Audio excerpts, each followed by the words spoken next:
are here finally with, this is something we want to do more frequently, more of these. Ranking the artist's discography. We did this with Marilyn Manson on the fly because he himself ranked his own albums, and I was like, well, if you're going to rank yours, we're going to rank them too. I wish Green Day ranked their albums. Yeah, because that was fun going over Manson's ranking. Like their own personal thoughts of where they rank their albums. Because it was years ago, Les Claypool did one with Primus. He did a Primus ranking. He ranked all the Primus. Oh, he did? Yeah, several years ago. I wouldn't mind finding that and us doing a ranking video for Primus. But I got my list though. Awesome. Today we're doing Green Day. This is the Green Day ranking. Melissa's at my list. Yeah, we're going to do the 13 so Joshua, main releases. You can have this. Give it to Travis. He'll probably need it more. I've got my list already written down. It's the 13 main releases, not including their live albums or little offshoot. But I went to 16 because I just have them and I had to rank those somewhere.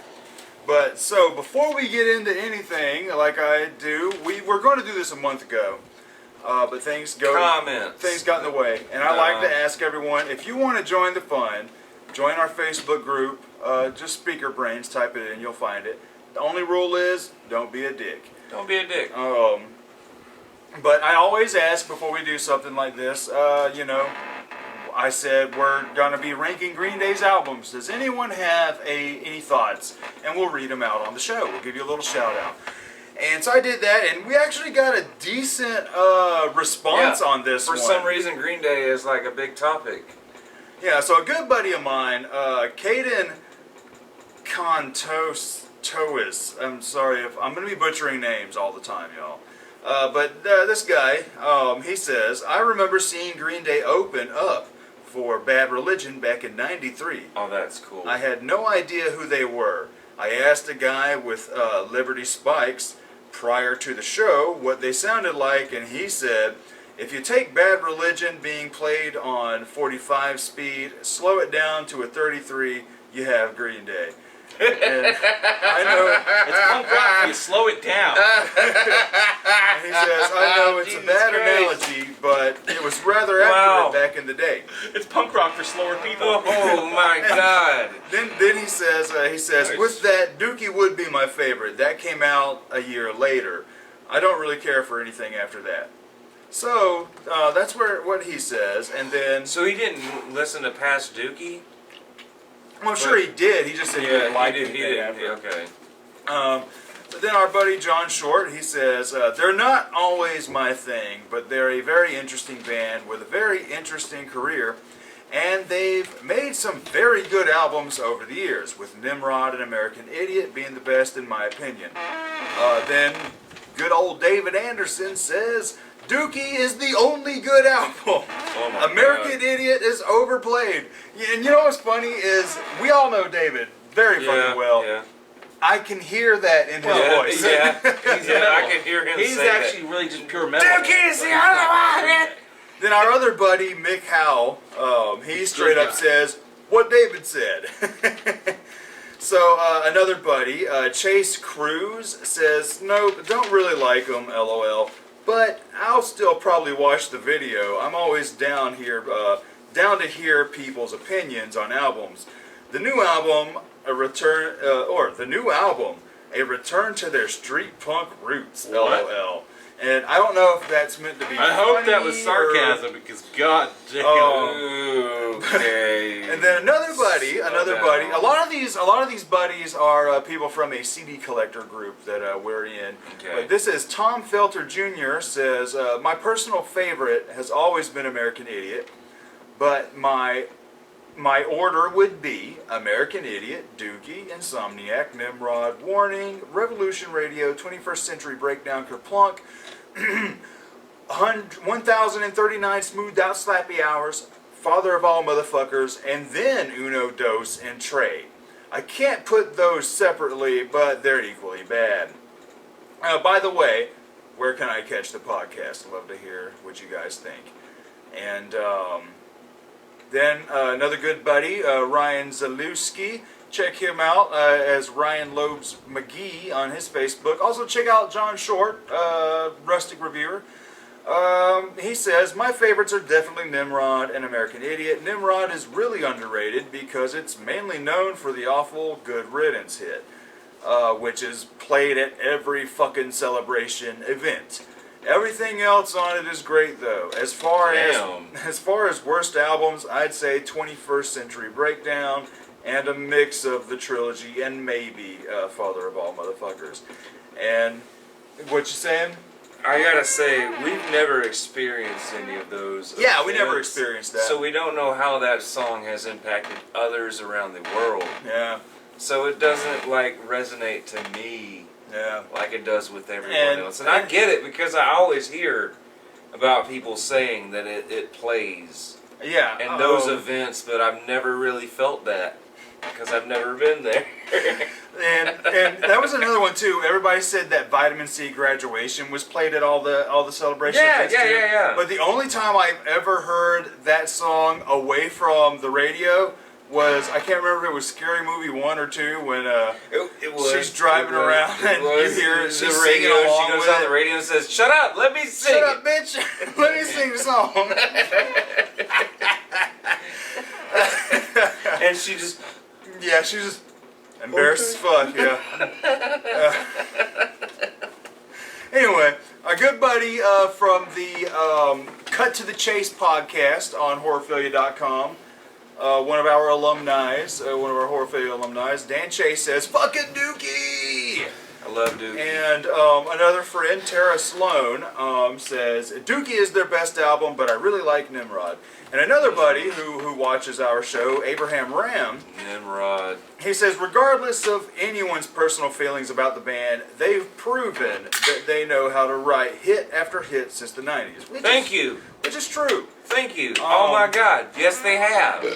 Jesus Christ. One of the most and you know what? consistent, like, goddamn, yes, they are. They have done that. Everyone is... There's no hate. There is hate, there's no but there's hate. like nothing negative, really. But everyone's favorites are always amongst, like, the 4 albums. It's either it's Dookie, American Idiot, Insomniac, or Nimrod. It's always those 4. Which is crazy enough, which actually makes sense because those are the ones that are most popular. Yeah, those are fantastic. Those are the most talked about and listened to albums from this band, so it makes sense. They're the most pushed, and everyone. If someone talks, it's they're the word ones of mouth. They're the ones word that I can of say mouth is the most thing that sells anything. If someone's never heard Green Day, those are the 4 albums I would say check these out. You introduce them to those. Yeah, like those 4 best represent all the good stuff about Green Day, definitely. So another buddy, Kevin Coyne, says, number 1, Insomniac, number 2, Dookie, the end. No. Another buddy, Jacob Thompson, he says, Brain Stew is my favorite, but I liked all of their music, and I've listened to it. Didn't you say the Dookie album with Elmo was rare? And then Cubby Stevenson, this from England. It is, but not really. Yeah, rare, you can get it cheap. You can get it cheap. You could just find it at any goddamn any venue. Goodwill. Or any Goodwill, because I've seen it so many times. Any And Goodwill. it doesn't always. matter. Like, it's not that rare. It's really not. So, $1, but people should just, if they got doubles or triples or hundreds, they should sell it for $1, because it's not that rare. Yeah, hailing from England, our buddy Cubby Stevenson says, Dookie is the best easily. And then another buddy, Kid Lovett, he says, like I said, there was a big response on, There was. this one. There was, and I love that. Thank you, people, because Green Day is my band. Yeah, and, Green Day is thanks for interacting. You know, that's what we're here for, you know. And so... months later. Yeah, a couple months later. Sorry it took so long. But Ken Lovett says, I'm more of a Weezer, she said she never heard of them kind of guy. Hey, I like Weezer. Hey, I like Weezer. I can get down with some old Weezer, but when they get into their older style and the later style, they just kind of, they went the wrong direction. And yeah, okay, so that was it. That is it. That is it. Okay, so. Green Day, rank them all. We are here to rank the Green Day albums. My list is up. Josh, What is your last? What is your least favorite Green Day? Well, how many are you doing, Travis? What are you doing? Are you doing the 13? I have 16 written Are you down. doing the 13 just main albums? I have 13 main albums. Yeah. Okay. Which one? What do you mean 16? He's What you got doing- here? I'm 16, goddammit! So wait, you got Shenanigans, I'm a Green Day Foxborough, and Yes. Network. Okay. Yes, so I have to say those. Those I consider those honorable mentions. Exactly. But- These are my honorable mentions. So we'll let you, when Josh does 13, I do 13. You talk about them. And then my 13. Yeah. So what's your least favorite, Josh? I think the best way we can do this. So we take all fucking night long. No, it's not gonna take all that. Nah. Just What's your boom, number boom, 13? Boom, boom, boom, boom, boom, boom, boom, boom, boom. Well, that's easy. It's probably the same as everyone else's. I wouldn't. I don't know what everyone else is. Father of all motherfuckers. What's your least favorite? That's the shittiest fucking Green Day album of all time. It's a 0 out of fucking 10. It should be burned, buried, shot, dug up, burned again, Raped. shot, thrown in the ocean. Discriminated.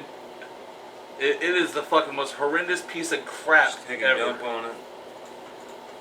Damn. It is garbage. Damn. It's shit. Any other band is fine. It's not Green Day. I will say that I wish that I had brought this up when we did the initial review. There was all those billboards of saying, fucking no Yeah. samples, no trap beats or whatever, and I'm like, wait a minute, you sampled Joan Jett. Yeah. There's samples And you on sampled here. yourself. Some of the songs are the same shit you've done before. The same melodies. The exact same goddamn melodies. You ripped off Weezer. Yeah, and you ripped off yourself too. It sounded like fucking they collaborated with Joan Jett. Duh, dun, dun. That's fucking That Joan was Jett. Joan Jett. I know it was. This is so garbage. Yep. Oh yeah. That's a Joan Jett song. I know Well, it is. it's actually a Joan Jett Gary has Glitter that song. Well, yeah. Gary Glitter wrote the song, but Joan Jett played it. He played it first, and then she covered The it. Joan Jett's Okay. version's really good though. Yeah. But not Green It Day's still version. has the oh yeah, and that's the exact same goddamn thing that Green Day does. I mean, they weren't even original with this shit. Man. So my least favorite, my number 13 in the Green Day ranking is Dose. Oh shit, you like the... Goddamn! There's some stuff on Dose that I can get down with. Dose, even out of the whole trilogy. Wow! I even remember. I when mean, we the did trilogy is our- low as shit. I remember when we did our original review, I remember really liking it. But when I was listening to all these albums again, by the time I got to Dose, Yeah. I was like, you know what? I don't give a shit. The thing about the trilogy is it's hard to put any of them in any kind of order because to me Yeah. all three is half good. Barely. There's like one good idea, maybe on each song, each album. And it's like, Goddamn. they're definitely not albums I plan on running back to anytime soon. Even maybe out of the trilogy, I'll get to the one that I might listen to more, but Dose, man. I was just not into it at this moment in time. But yeah, go ahead, Zach. My honorable mentions, because I went a little overboard. No problem I there. love this band. But This is my Foxborough is awesome. favorite goddamn Yeah, band. My Network. number 16 is Stop, Drop, and Roll from Foxborough. And that is Dose number 1. Like, really. Dos Uno. It's Uno. It's Dos Uno. Dos Uno. Like, Dose is really Foxborough Hot Tubs too. It is. That's also what people were saying about Father of All. It is, but no. No. A lot of people No, were saying they're stupid because they never listened to Foxborough Hot Tubs. All they listen to is. Oh, God. Yeah, thank you. That's all they listen to then. And then my number 15 would be Shenanigans because it's an EP of just typical Green Day stuff. Good old B-sides album. Kind of love some And then B-side my number 14 is The Network. The Money, Network. money, 2020. Money, 2020. Extremely hard to fucking find because There's a lot of bands called The Network, and they're rap bands, but when you find theirs, it's pretty cool. The Network is really good. I like The Network. Real cool Devo-ish kind of stuff. It is. It is extremely Devo-y. You can definitely hear Green Day in it later. Like they still say, do they still say it's not them? No, they gave up on it. They gave up. Busted on they did. And the funny thing was, like, I didn't know. I just knew that the tension that they purposely built on their websites and shit they would talk over it. This came out before American Idiot, so I just kind of I went with it, just reading about it, and then I played Tony Hawk American Wasteland, and I'm playing this game, and I'm like, is that Green Day? That's a song I've never heard before, and it was a goddamn Misfits cover. It was a Misfits cover, but it said The Network, and I'm like, The Network? That's Green Day's band they've been fighting with. That's been Green Day this whole time. Yeah. What? Billy's fucking voice Man, is unique that as blew shit. my You mind can tell for- his voice. When it was like 90, or no, not 90, but 2006, 2005, it was 2005, and I learned that, I was like, whoa. But let me say something really quick. That album that Billy Joe Armstrong did with Norah Jones is better than Green Day has been since like 2004. When was the last time you heard that album? When we did the review, but I still remember it being really good southerny vibes and shit. Because it was Everly Brothers songs. Those are all covers. It was already established It's music. Everly Brothers covers, man. God damn it! The whole thing. There's no denying Billy Joe is an amazing singer. Yeah. He is extremely. There's that's no why he reason can't. to like that's why he that can't album. hide when he does you weird stuff. can listen to the originals and like those because that's how they sound. Damn. When you hear him with him I don't even remember that. and Norah Jones, it's him and Norah Jones doing versions of that song because those are Everly Brothers songs. Damn. Just like when Korn and Marilyn Manson on the that's a cover Nightmare album, Before dude. Christmas Nothing album. That's the best day it sounded. It's all Everly Brothers songs. Damn, I could not remember. Like I said, I hadn't heard that Like I since we said, did that sometimes a review cover many it can years be ago. way better than the originals. My number 13, along with Josh, is Father of All Motherfuckers. Fucking turd. Is the worst goddamn turd that's ever been shat. And I believe that's the reason why 2020 is the worst goddamn year that has ever happened. Whatever We're asshole only started 6 playing months. Jumanji in the fucking game. We are 6 months, exactly. In the we fucking are 6 Jumanji months, game. and it's goddamn Billy Joe Armstrong's fault. It all started with Father of All Motherfuckers. Yeah. Then Corona. And now fucking murder hornets. And now riots and looting. It's all Green Day's fault. It started with Green Day because this album came out before Corona. The song came out before It gave Corona. people Father Corona. of All actually came out See? in November. The song gave people Corona. Came out in November. The song came out in September. September? Okay. About the time it started, it gave the world Corona. Yep, that's where it started. I think that's I'm a sorry. conspiracy we can all get behind.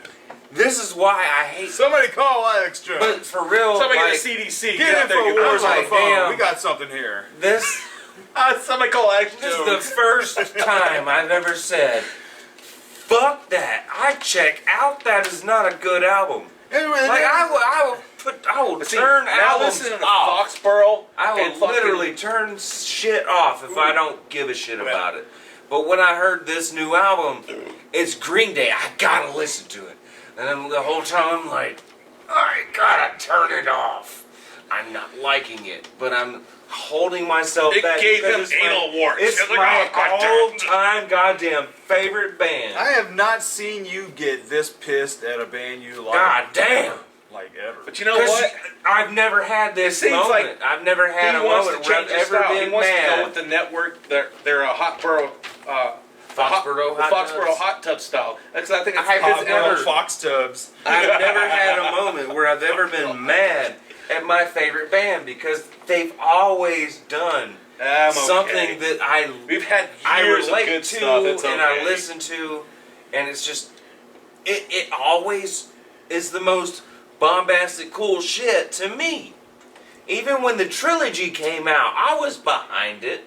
I was biased by it because it was my favorite band. And yes, it just they are not the best fucking albums. It just warmed you up for their other stuff they're doing now. The best fucking Green Day albums ever. But they still have shit on there that I can fucking get down to. That I kind of still relate to. Yeah. One of the songs that everyone fucking talks shit about. 30-year-old man. Like, one of the worst. They say one of the worst songs on the album, the whole trilogy, is A Boy Named Train. And that's one of the songs that, like, really is cool to me. I love A Boy Named Train. And you're a big Foxborough Hot Tub fan now, ain't you? But it's Green Day. I think that's the evolution of his band has finally got to that point. Because, like, the network, I mean, that's pretty cool stuff. I like that network. That shit's I rank the network higher than Foxborough. So I think that's where you should go from here on out. And I'd be fine with that. Some more network. Yeah, but number 13 is Father of All Motherfuckers. For one, it has the worst title and the most childish goddamn title. Has the most unthought of goddamn I don't give a shit cover. Yeah, it's just of every American thing. Idiot. It's just American Idiot with a unicorn on it now. What's the bottom That's half exactly of American Idiot? what he said when he wrote down. He's like, it's not the bottom half. It's just zoomed in the same spot. He wrote a unicorn and said, "What if we called this album American Idiot 2, Father of All Motherfuckers," and just tried to piss everyone off. He said that, and I can get behind that. He pissed but us then off. again, I'm like, don't call it that album. It's just zoomed up to the yeah, rest. it's the same damn thing. And he said, "What if I called it this?" And that's their last album. There you go. The only reason I can get behind that, I can get behind it, is because, hey, he got out of his legal contract. They all got out of their legal contract. They could have at least gone out on a better note. Fucked with everybody. They even fucked with their longtime fans because I don't fucking like this album. There are moments of give me more of that. Like seconds. Like literally seconds on this 30, barely 26, 24 minute album. There are seconds that I'm like, oh, that's the original Green Day. There's Metallica songs that are longer than this whole fucking album. Yeah, there's like, you can listen to 2 Metallica songs. You can listen to like one Saint Anger song. But I'm like, and it's not the same quality too. Okay. And then it redeemed itself with Graffitia. It was better, but I still don't like the. I like the doo-wop. But okay, cool. But that was in the entire goddamn album, so it's played out at this point. Stop. It's not goddamn Back to the Future. Stop it. I mean, you've already been reamed in the ass the whole album. Now you're like, and I can barely. It's okay. I can you're barely. Like, oh, geez, thanks. Now you're gonna fucking. It doesn't even sound like the band. How about you put some lipstick on before you fuck me? Take me out to dinner before you fucking rape me. It's fun when Green Day could have done that with one song, but they made it an entire album. The entire album, every song sounds the exact goddamn same. Although you know what would have been better if they done. That's the problem. They should have had just one track. Because that fucking every album, 124-minute long track. Just about every album after American Idiot, they had to do something different with every song. They.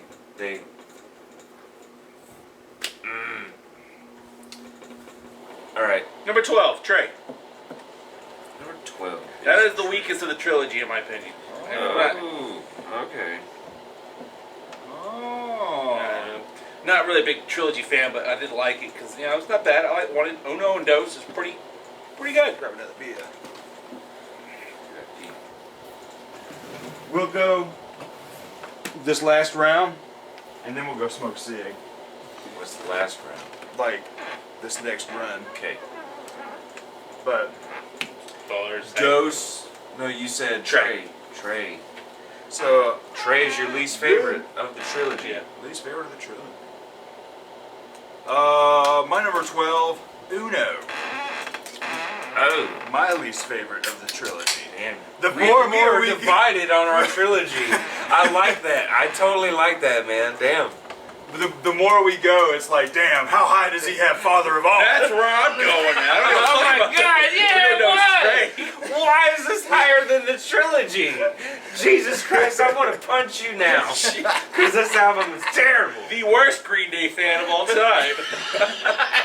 Worst Green Day No matter fan what on the order you internet. put everything else in, Father of All Motherfuckers should be last. Yes! It should be absolutely last. But Uno, like I said, it's hard to rate the trilogy because to me they're all half good and then they're all half boring. Like, I do respect the fact that they said we're just gonna do a shitload of songs and you guys pick the ones you like the most, and I think that's really what everybody did, and I respect the shit out of that because I like that. It was like, you know what, we just want to crank out a shitload of bangers.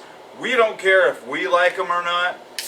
Here they are, you guys decide amongst yourselves. That's awesome. And I actually liked that Green Day said, basically, all right, for here's most everything of... we made. We're just going to toss it in 3 albums and let you guys do it. Just take them all, just man. But that's cool. If They you had that many want, fucking pick, songs. That's and pretty pick cool. and choose which is your favorite ones. Yeah, and I respect the hell out of that. That's where I feel like that's where the trilogy gains. Yeah, It because gets like... better over time. Yeah, it is It's one of those almost like it a ages.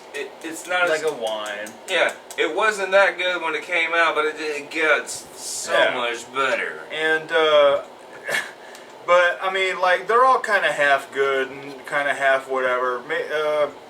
But Uno to me is probably the least. Well, not It's the the least. most I want to use the It's- word fuck. It was For a no decent reason. start. It was like a boom.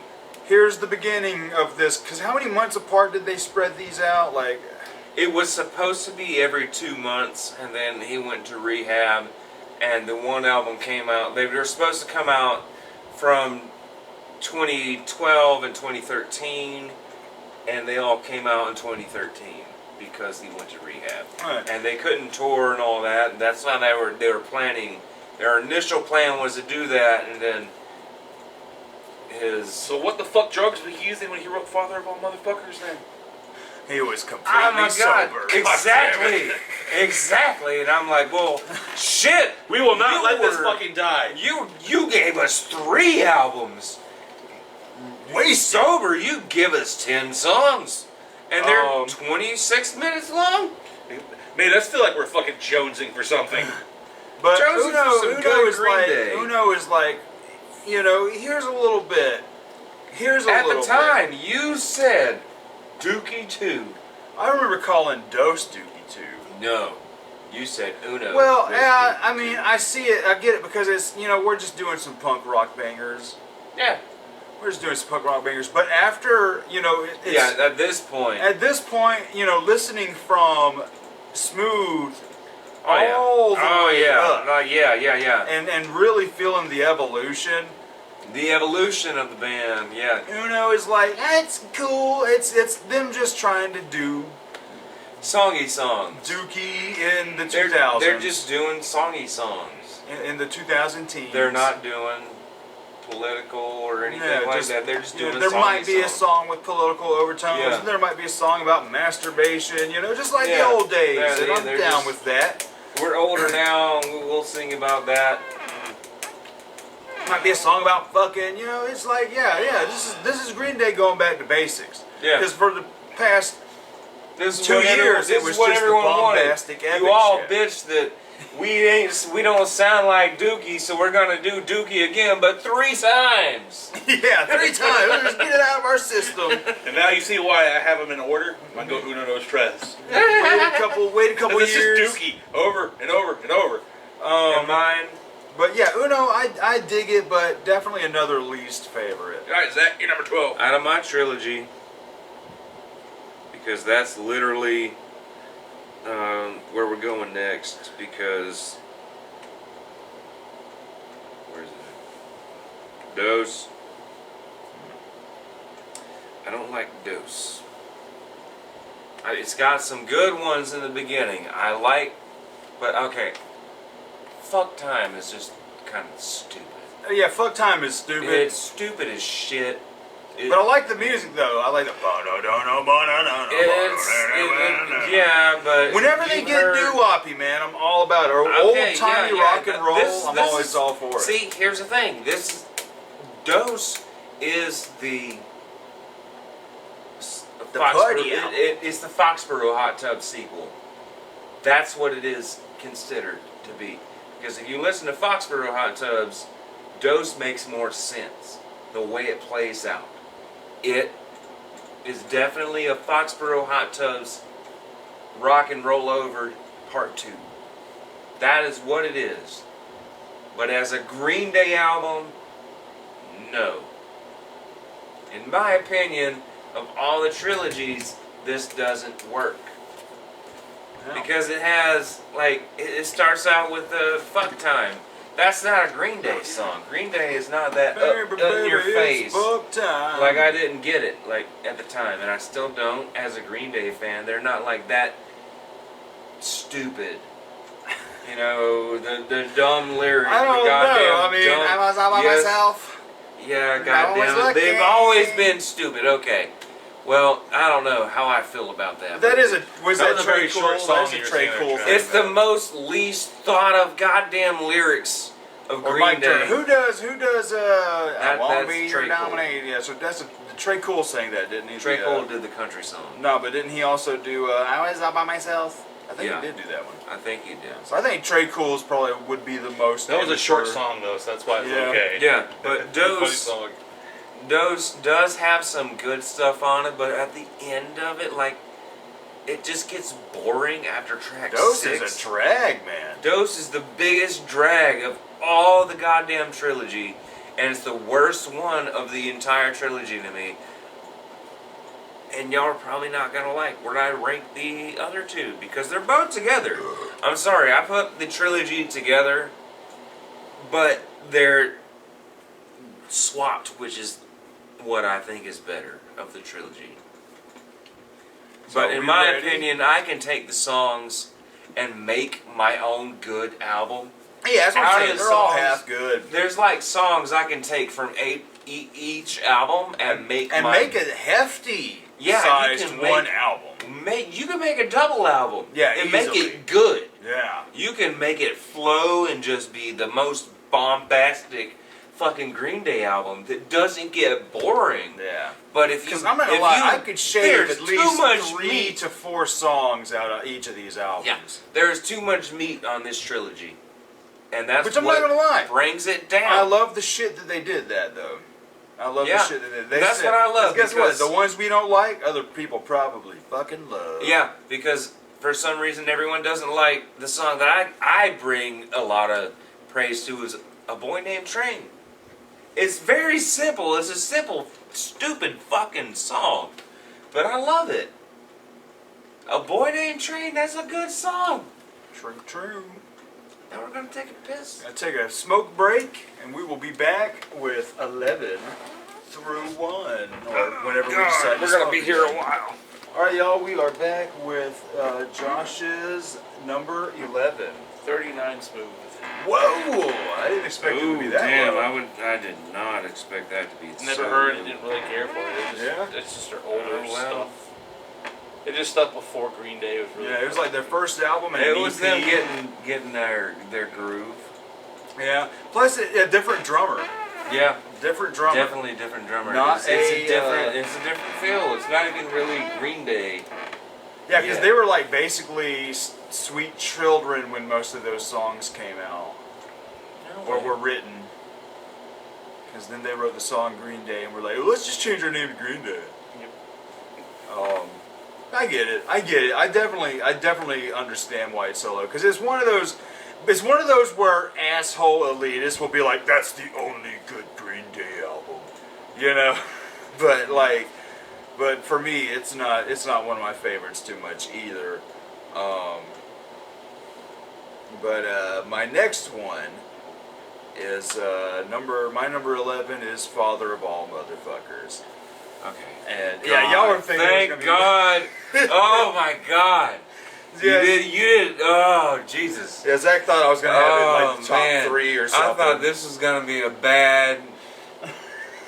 bad. The reason I like Father of All Motherfuckers more than the trilogy, more than at least Uno and Dos, is because I like the fact that it's so short, and it does a lot of the stuff that I like. It plays with the more doo-woppy malt shop stuff, plays with a little more of the old-timey rock and roll stuff. Yeah, it really rips off Weezer on a track, and the Joan Jett song is whatever. To me, after the first two tracks, the album's pretty good. Like the first two tracks are a little bit of a slog. Graffiti is the only good thing that came from that album. Graffiti is to me, definitely one of the best songs on the album. The only good song. And my God, sort of really disappointed that the one song starts off with that cool Western vibe, and then instantly it's like, you should have stuck with the Western. See, I already forgot about the album. I already totally forgot about it. I had a lot of fun with the album. I got it. I'm just like, these are just some fun, fucking, fast little tracks. It's a short album, but also, I will say, the first couple Misfits albums are about 24 minutes long, and they're like a million times better than what's going on here. Well, yes, it's the Misfits. But, for a Green Day album that's, the reason I like it more than Uno and Dos is because I actually haven't listened to it since we did the review, but I still remember more of it than I remember from Uno and Dos. Even after listening to Uno and Dos, much sooner. You remember how bad a car wreck is more than a fucking leisurely drive. I totally feel you there. It's more traumatic. You're going to remember traumatic. Oh my God! But I had a lot more fun. I had a lot of fun with this new Green Day. I did rate it a 5 because it's just average ass Green Day. But did you? Yeah, I did rate it a 5. It a 5? It was just a straight down the middle. It is not the worst. It is not the best. It is not Green Day. It is the worst. To me, it is a fine little album. It is the worst. Fart on a snare drum. It is a fine little album. Yeah, it's the shortest Green Day album to ever be.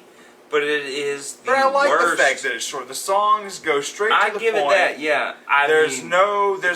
Nothing is, other than the first couple tracks. After that, it's not really boring. It's really easy to listen to, and it does stick in your head. Easy to digest. Like, that's the thing I love about Green Day is the melodies stick in your head, and this one did stick in my head.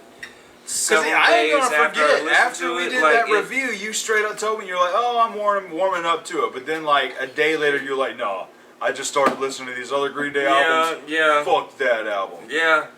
But I'm totally like, there is... Because I felt the same way when Octahedron came out from Mars Volta, because I was flat out loving it. But then I listened to some early Mars Volta, you're like, and I was no, dude, no way. No way. But yeah, I had a lot of fun with it, and I like the album cover, and I like the album title, because it's a reference to when he went crazy on stage, I'm old enough to be all your fucking fathers, or whatever the shit, I'm like, they just wanted to put out the father of all motherfuckers. They just wanted to put out a couple bangers so they can get out of that contract, so now they can focus on... They're not even bangers, I'm sorry. They can just focus on what they want to do next. It's the trots. That's what? The trots. Just a little dripping shit out their ass. They didn't even make it in the toilet. Okay, it's still Green Day, and to me, it's the one that I don't like. But out of the entire album, I still enjoy everything. There's gonna be one that I'm like... Yeah, I do. Like, this is the first time I got to experience this. I'm sure you, as a Marilyn Manson fan, has experienced that hundreds of times. I've been experiencing that with Marilyn Manson since 2006. Yeah, 2007. Thank you. That's what I'm saying. Like, as a fan, this is the first time that Green Day has ever... Green Day finally burned you. They burned me. And it had to happen. What's even funnier is when Marilyn Manson burned me, I really warmed up to that album, Yeah, but this, Green Day did it in the same year as some big shit happening. Yeah, so you're blaming 2020 on Green Day. You can't even talk about it because you'll get demonetized if you say the word. No, I don't give a fuck. We're not monetized anyway. Yeah, if you say coronavirus, you get demonetized. We're not That's monetized. the thing. So anyway, I kind of feel like this whole year at least sucks for a lot of people. Sucks a lot. And then Green Day sucked too. Why did they have to suck? So they sucked along with the world. Why? Why? You know, you could have been amazing like I was expecting. When I first heard the first song on that album, I was like, please be good. Oh my God, this is a new Green Day song. I came home from work and I saw it. Please be good. And I hear it and I'm like, what the fuck was that? And I play it again and I'm still like, and I'm still like, what the fuck was that? What did I just hear? Was that Green Day? I didn't even hear Billy Joe. I did not even hear Billy Joe singing. What the fuck was that? And then I look on Wikipedia and it's like, Green Day coming out with a new album. This is what the album looked like. And I'm like, no. I like that This puking is unicorn. bullshit. Y'all. God damn it, this His is name bullshit. is Bob. Good for Bob. But I'm like, this is fucking bullshit. But my number 11. Yeah, you're number 11. Since your number 11 was this album, is Uno. Oh no. Uno is my number 11 because it's better than Dose. It's more Dookie style, kind of getting straight to the goddamn point, Green Day kind of songs, and this is coming off of 21st Century Breakdown. Massive. First time I get to hear new Green Day. Me as a fan, I'm like, oh my God, I'll take in anything I can. And years. It was a couple years later. Years, actually, but in 2010, or actually 2009 It's hard and to believe 2010. that 21st Century is like 5 years after. American Idiot. Yeah, it's hard to believe. Yeah, that's their longest gap between albums. But with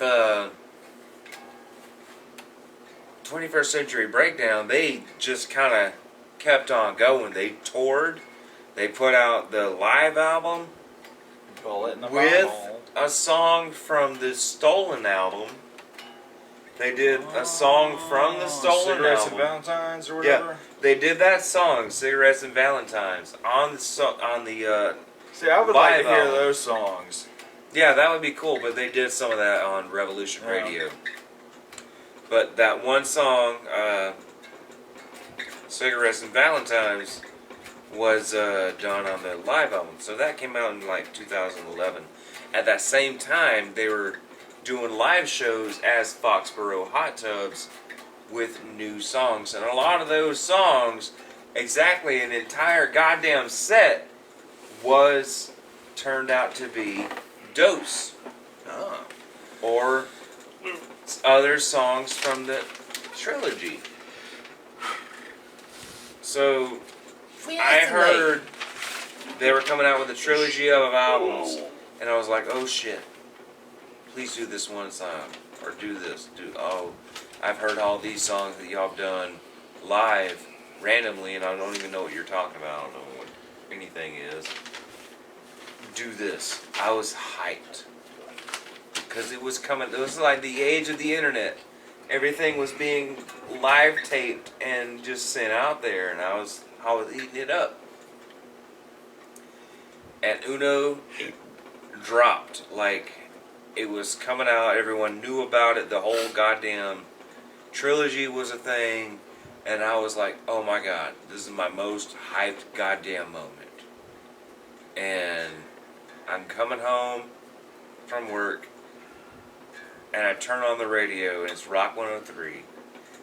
The one fucking radio you don't listen to, but I hear a goddamn guitar solo that sounds different, that I've like never heard it, but I've heard the player.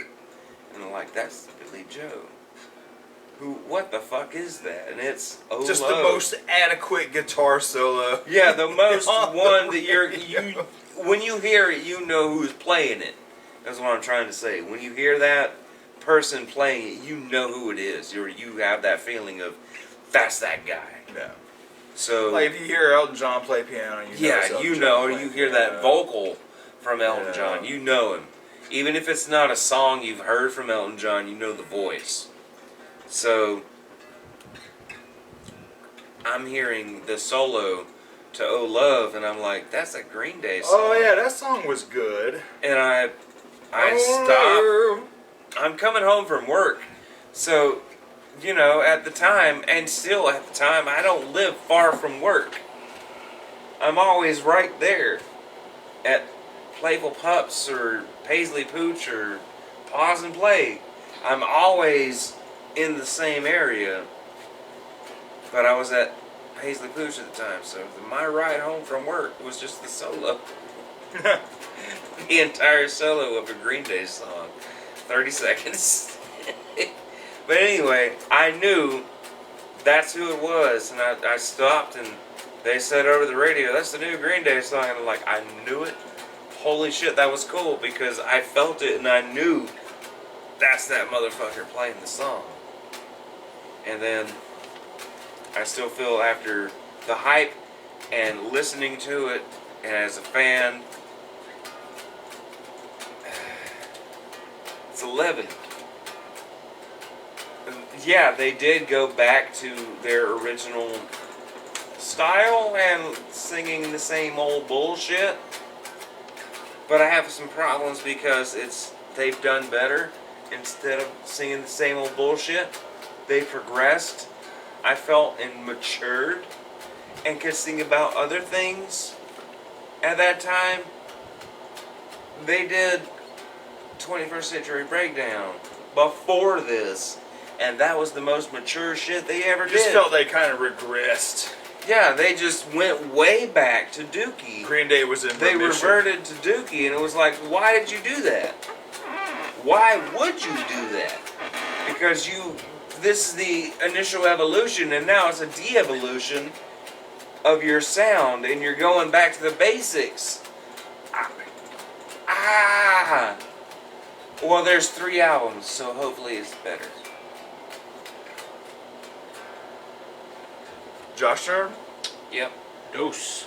Man, I can't wait till we get through this fucking trilogy, y'all. God Well, see, since damn. we've already talked enough about it, it'd be easier. We just like literally go, all right, next one. Same as others. Same as before. Just old music I really didn't listen to by Green Day. True. Not bad, but not my favorite. Just on the list. It's a part of the trilogy. Part of the trilogy. It's part of the list. So I've already said it. You've already said it. Did you say it? yeah, he did Dose Yeah, already. you mentioned Dose. Dose was my least favorite. Yeah, That's his least it's favorite one of the most boring ones ever. That's my boring one after goddamn, or before Father of All. So anyway, my number 10 is Trey. Oh. My favorite out of the trilogy, mostly because there was a weird brightness to the production. Is that the one with "And I See You Tonight"? That was Dose. That's on Dose. Well, then that's one of the tracks That was from the Dose first I like. song on I Dose. can't remember nothing from any of these. Exactly. But the thing is I was doing the numbers as I listened to the albums, especially with the trilogy, because at that point I knew, I was like, all right, these are gonna be lower. They're gonna suck. But by the time I was done with Trey, I remember being like, I really like what's going on. It's my favorite out of the trilogy. But now, I don't remember nothing about it. It was 2 months ago. That's another reason why. Do you want me to remind you? The trilogy is not my Please. favorite. No. It was a month ago, a month and a couple days. Yeah, please, hold up. Go ahead, keep talking. But yeah, that's all I gotta say about Trey.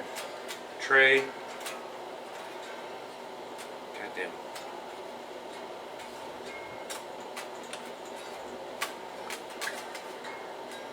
Yeah, are you playing a pirate scorn over there? I don't know what the fuck I'm playing. Kind of sounds Sounded like it. Do do ba do do do ba doom ba doom. This is on Trey. Yeah. Trey's got some good songs. Yeah. The trilogy has. There is a lot of good songs in the trilogy, and there's a lot of boring songs in the trilogy too. Yeah. Yeah, I was thinking that. Yeah, dude. Trey's I'm bomb, sorry, man. Trey. Trey's my shit. So you said that was your trilogy. It's my favorite out of the trilogy. That was your whole trilogy. My trilogy You is spoke over. about your trilogy, so I'm not. Trey is my favorite of the trilogy because of songs like "Dirty Rotten Bastards" and goddamn "Drama Queen." Yeah. Dude, come on now. And then this song, "Little Boy Named Train." Yeah.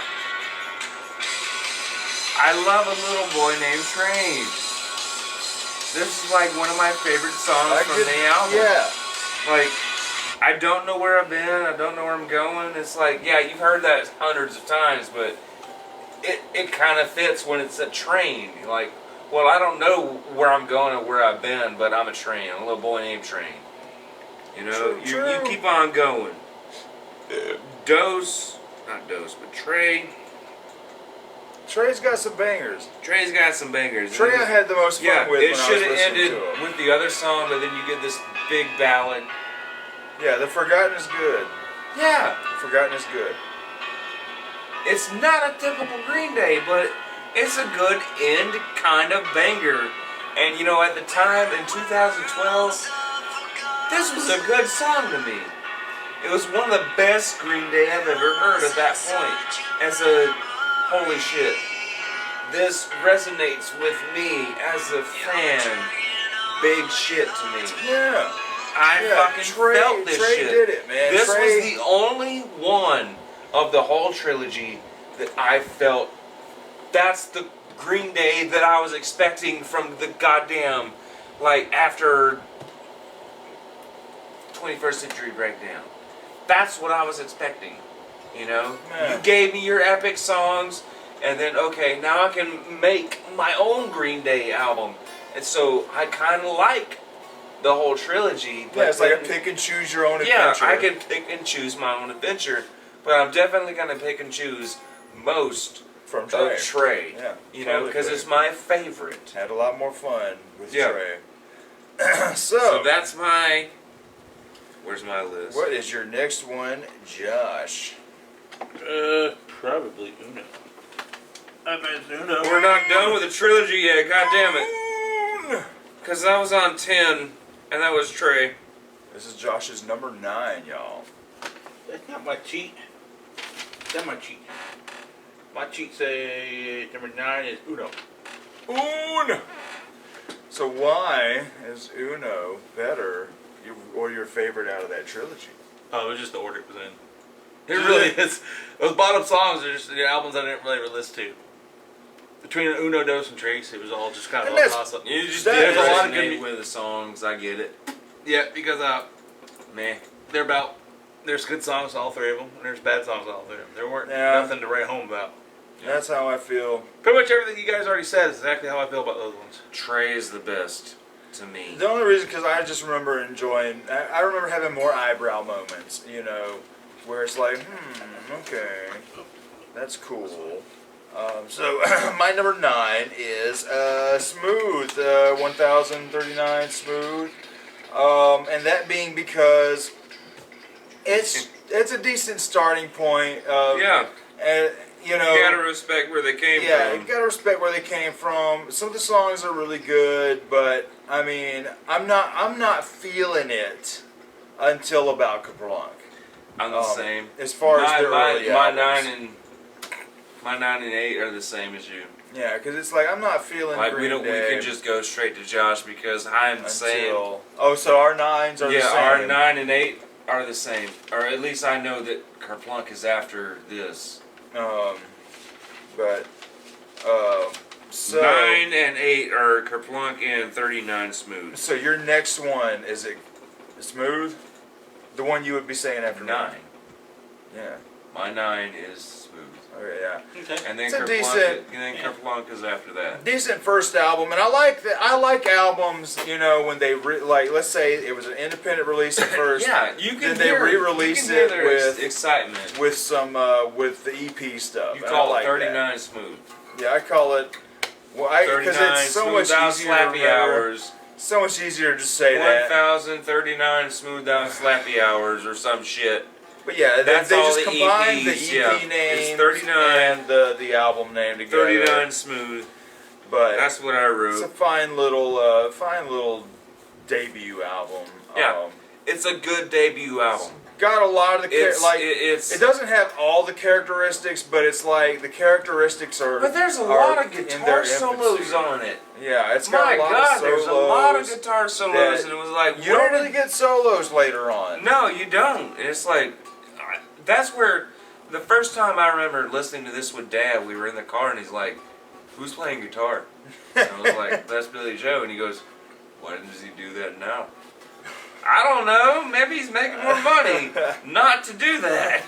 Like, he made more simple songs, you know. But back in the day, you had a guitar solo to be famous or to get recognized. There's some rockin' shit on there, but nothing that I'm ever like, oh man, I gotta listen to some slappy hour smooth thousands. Yeah.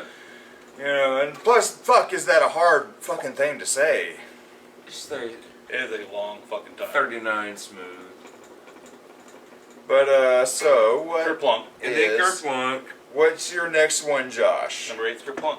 Number 8 is Kerplunk. What you got to say about about Kerplunk?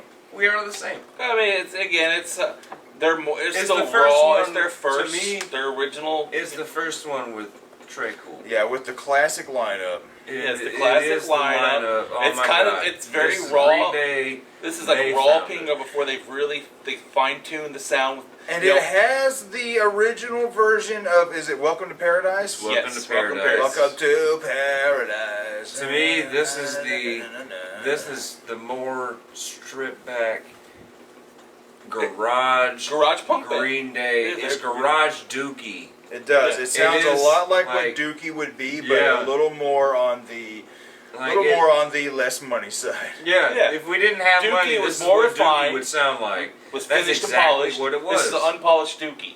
And then there's a producer that came in and said, "No, we can make it sound better. You shouldn't do songs like that or the other one. Those wouldn't sell."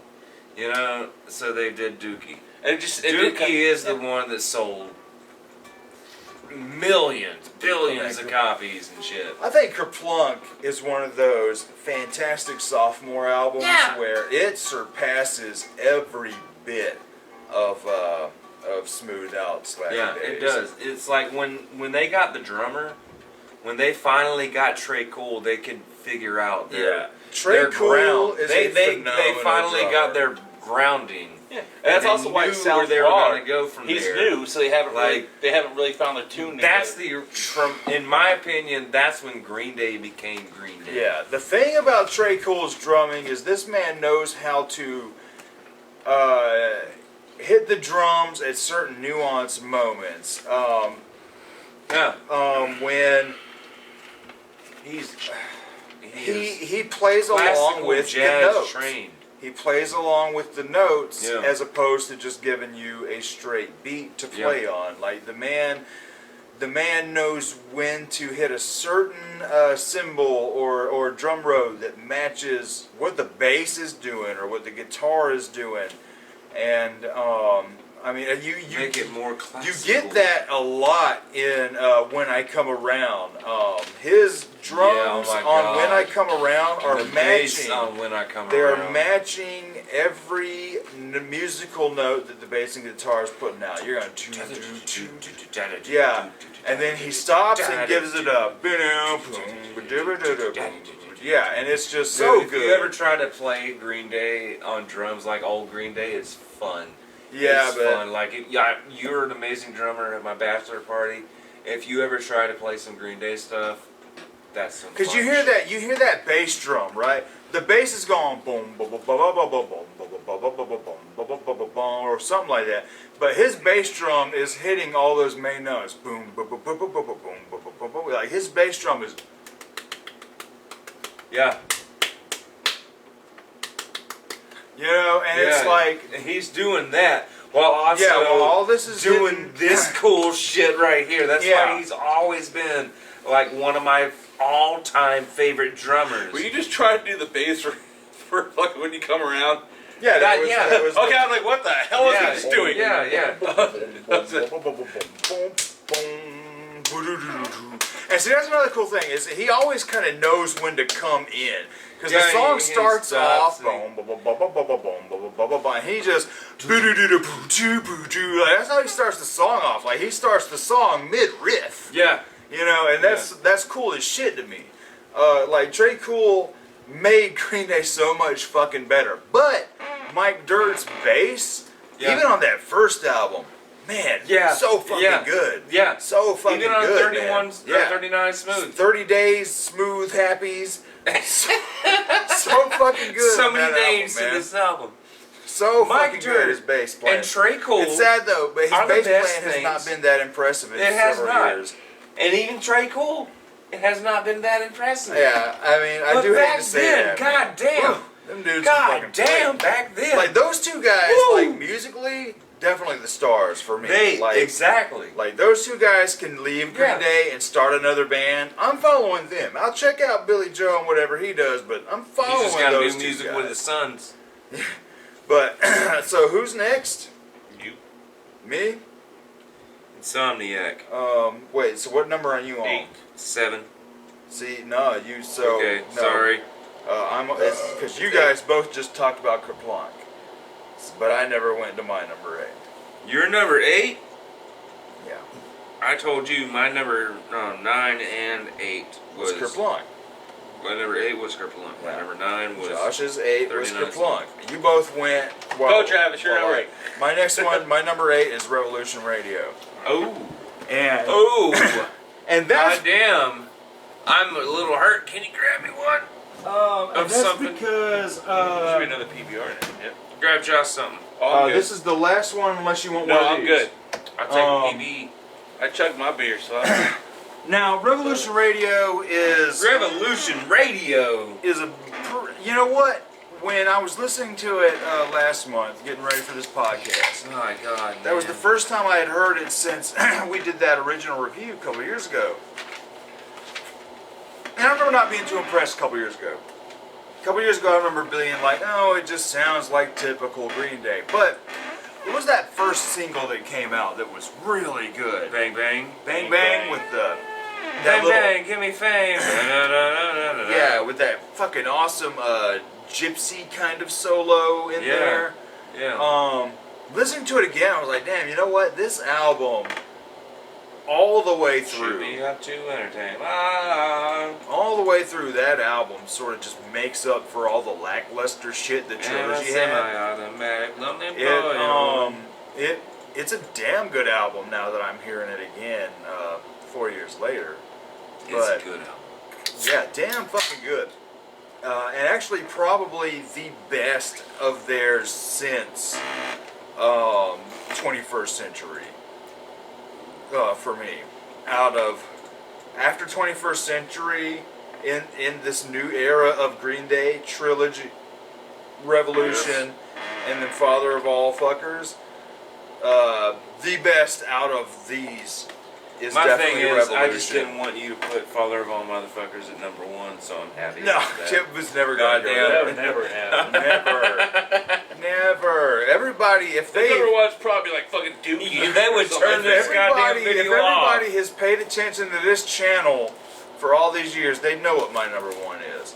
But, Is it American Idiot? motherfucking... Please don't be. No. It is a damn good... It is the album that basically I wanted from the trilogy, because this album has focus, it has meaning, as opposed to where the trilogy was like, hey, we're just gonna make Revolution Radio. we're just gonna make a bunch of shit. Yeah. Let you guys pick. Yeah, and that's choose. exactly how I felt with Revolution Whereas Radio. Revolution Radio feels like it's got something to say. It's got a feels focus. like it's and focused. it says something. It has meaning. It is pissed Exactly. off. There's attitude. There's fun. There's energy. slow moments. It is It is a damn good. It is, to me, the real follow-up to, like, it's the follow-up. We're tired of doing big, grand epics, and we're gonna do shorter, pissed-off punk songs. That's Revolution. exactly how I felt. It's the follow-up to 21st Century Breakdown. Revolution Radio is those where others are just like B-side songs. That's how I feel about those the are like, we don't know what we want to do, so we're just gonna make a bunch of shit. Even though I feel like cherry pick. Trey is the best of the trilogy, I've always felt like they don't even matter. I mean, the one that comes next after I don't want to go back. I'm not going back Radio. to the trilogy. I'm not going back to the new album that much, but I can see myself jamming some Revolution. Yeah, it's got some good shit on there, man. I mean, and then it's another one that is, it's still relevant. It's one of those, I'm pissed off that Trump is trying to run for president. This came out, when did this come out? Right before the election? Yeah. Right before the election. Yeah, dude. And, so, I mean, it's still relevant today. And it's just pissed off. It's just, it's a punk album all the way. It's like, fuck authority, this is shit that's going on where we got something to say and we're going to fucking say it. Now, other punk bands, they're a little more, straightforward with, they're a little more vocal with their pissed off things they want to say. And, people always give shit to Green Day, but I think this is a damn good punk record in the mainstream as well to get the kind of notoriety that it did when it came out. Because, at the time, it was an album we needed. It was like, wake the fuck up, people. Shit's going down. And that is a disappointment. When it's like, damn, Green Day. Yeah. Here's my thing. Here's my thing about the new Green Day album. That's my biggest problem. My biggest problem with they came out guns fucking swinging. My biggest problem with Father of All is about the same problem I had with Eat Me, Drink Me from Marilyn Manson when that came out, because it had been so long. What do you have to say about the new era? That's what I wanted to hear. Yeah. It was, it had been so many years since Marilyn Manson had released a new album. And in between this time... We're in a new election era. Green Day only puts out albums in an election era, and those are always fucking epic. At this point and they fucking terrible. Marilyn, since Golden Age at this point, the world was just saturated by a lot of bullshit rock music, a lot of bullshit pop music, a lot of bullshit TV, just all the stuff that Marilyn Manson was all the time kind of, telling you to stay away from, was really gripping fucking the American consciousness. And I actually could not wait to hear what he had to say about this new era of television bullshit, and all this garbage. But instead, we got a fairly emo goth album, that's about relationship problems, basically. And I was pissed. But I mean, I like the album now. Yeah. But that's the same kind of problem I have with the Green Day, is the fact that, right now there's a lot of shit going on, and I wish they were saying something about it. Yeah, we could have used Green Day saying some real shit about it. But, like I said, I enjoyed the Green Day album as a fun little rock album. But all that aside, Revolution is my number 8, and I want a cigarette real quick. Yep, let's do. And we will be back. Travis' number 1 is Insomniac. All right, y'all, we are back and we're on number 7 to 1, or number 7 to when we want to go smoke. Number 7 to when we do. Yeah, number 7 to when we do. So now we are here with Josh's number 7. What do you got for us, my man? 21st Century. 21st. Oh, what you got to say on 21st? No. You see, that's what sucks. I did this like so long ago that I forgot everything I was going to say about it. I know. I forgot some things feel too. you. I should have. It's not bad. I like it. It's good. Dude. It's fun. 21st Century Breakdown. I don't remember quite the reason why it's so low. I mean, because everything in my top one is just some of the best shit. It really gets to the point where you have to pick what's the one that's not as good as the previous one, and it gets harder and harder and harder. Yeah. The bottom shit. That's how I felt. That was Who knows those trees, fucking like, all that shit's easy to fucking put at the bottom. It's super easy. It didn't go anywhere. But yeah. The shit is like, okay. Because like I like American best Idiot of the better than shit? this. I like Revolution Radio more than this. Yeah. You start with Revolution Radio and you're like, okay, what's the shit? Yeah. Because pretty much our top are all going to be about the same. They're not going to be the same order. No, I'm still saying Travis's is fucking we're almost the Insomniac. same on the entire order. Josh is calling it. We are. We are. Our top, or our entire list is almost the same. It's just a different order. Yeah, it's going to be the same albums. Yeah, exactly. We're old fuckers. We know like the where old our Green Day. good. Except for the old Green Day. That's too old. Damn, I can't believe you put Fast forward a few Revolution. years, and then we're at this is the sweet spot of Green Day. You are putting 21st Century Breakdown better than Revolution Radio. I like Revolution Radio.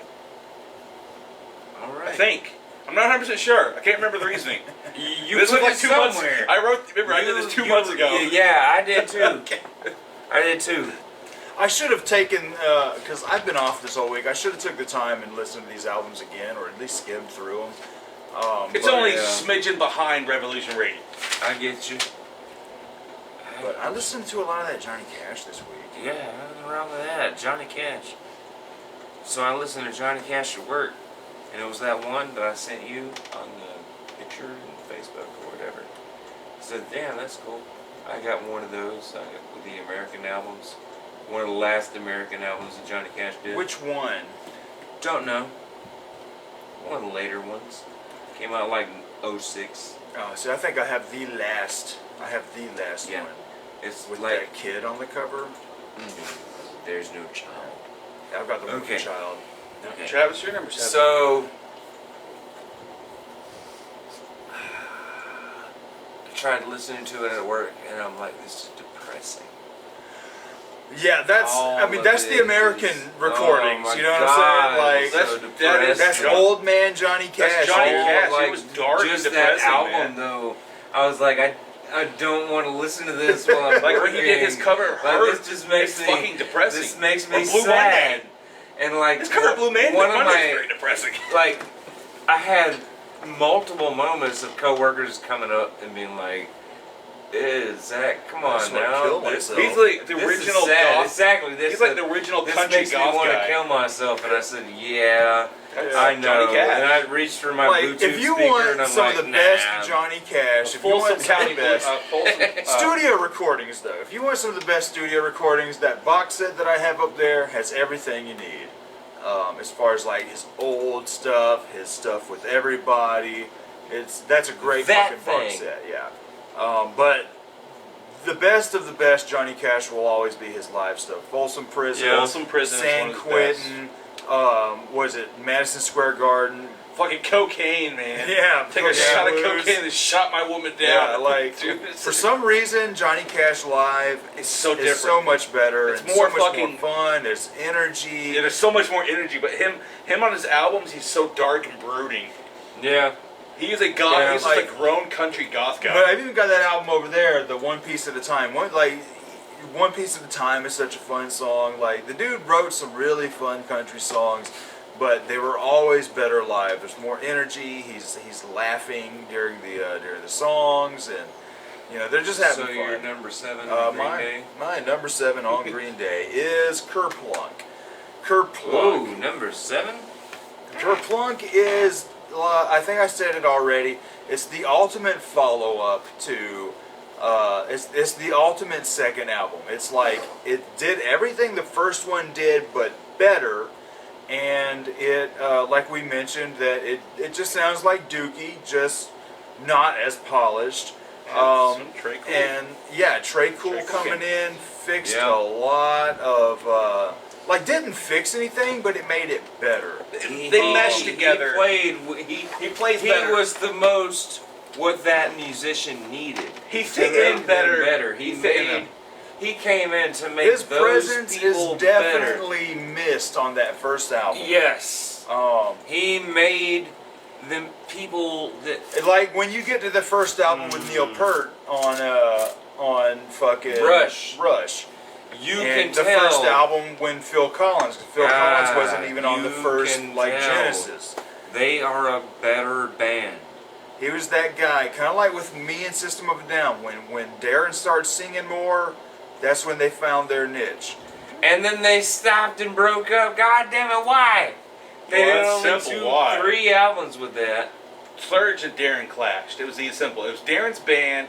Darren wanted to run it his way because he's the one that he signed the check. It's his band, and they had to follow his rule. And Surge didn't like that. Just stupid. Kerplunk is one of those albums where it's like, oh, you guys are almost there. We're not on System of a Down today. We're on Green Day. We'll get to the System of a Down one day. I thought of an idea. Let's do we can get David in on this one. Ranking the Korn albums. That's gonna be a very, very long one. Yes, it would. I don't even want to be a part of it. Anyway, Kerplunk is a fun album, but not one of my favorites, but it's up there. It's about at the halfway point, you know. I mean, it's and the early version. It's cool to hear an early version of Welcome to Paradise. Which I like it better on the original version of Welcome. Yeah, I like that. I like an early version of Welcome to Paradise, but you know when you hear better on Dookie. It is so better on Dookie. It's polished and done so much. But then again, it is the same band. It's much so tighter. they've had time to tour it. They meshed better. Yeah, they got to make the song feel lived in, confident. The song got to be more confident. They got way more confident with the song. I love that because it got to live. You know, they got to go. Well, it's not as play raw. the song live, more practice, and all that. It's way more practice, and then they got to come up with that fucking sweet goddamn breakdown, and make it. They just made a decent song or a good song. Way better on Dookie. Yeah, I will say, it's cool to hear a rough cut of Welcome to Paradise, but Jesus Christ, is it way better on Dookie. Yeah, so what's the your breakdown on it? My number 7 is Insomniac. Whoa! I believe that's what I wrote down. I was. I think that's what I got. Oh my God! What up? I'm gonna zoom in. This man is drunk beyond reading, people. I'm not. No, he can't be. 7. I'm perfectly sober Insomniac. Again. That's what I wrote down, damn it. I was not expecting that. I wrote Insomniac. I asked Melissa to write down everything I did. Wow, and I even scratched out some shit. And said, no, this is where I put that album. Insomniac. Wow. Damn, I love this album. I don't even remember why I put this so low. Because, damn, I was out there reminiscing with you guys, taking a piss outside just a second ago. We were just jamming a lot of Jesus. If he wrote this... I wrote this is my handwriting. I asked my wife to put this on paper, or to send me my handwriting on paper. I asked her to send it to me, and she did. And my number 7 says Insomniac, and I don't remember why. This was 2 goddamn months ago. That was 2 months of drinking, smoking, partying, and...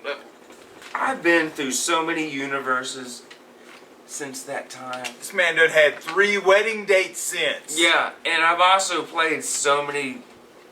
I played through so many games in quarantine that I would never do. I played a lot of sex, drugs, and rock and roll. There's nothing to do. We don't look back on the past. We can't. The past is for people well, anyway, Insomniac. But I remember it having one of the most banging fucking intros. Stranded, lost inside myself. Dude, that is the best. It's not fair. I'm opening. Fucking sober as shit. You guys are over here drunk. Serious? I got one more IPA up in there. I need liquor. This is the best. Nah, I need liquor. Don't you have beer? Don't do nothing for me no more. I think I do. You keep talking. I think I do got Jessica pirate stuff because Jessica drank it with Josh. Not you, but her I know Josh. I know Josh. They're talking. So, Insomniac. I don't know why. God damn it! I don't know why. Oh. You want some other captain? You got any more okay, I do know why. Spice rum. Oh, I got any soda of any kind. Okay, I do know why Insomniac is my least. I'm gonna say, because what's next out of my list, Insomniac is not as catchy. Insomniac is one of the most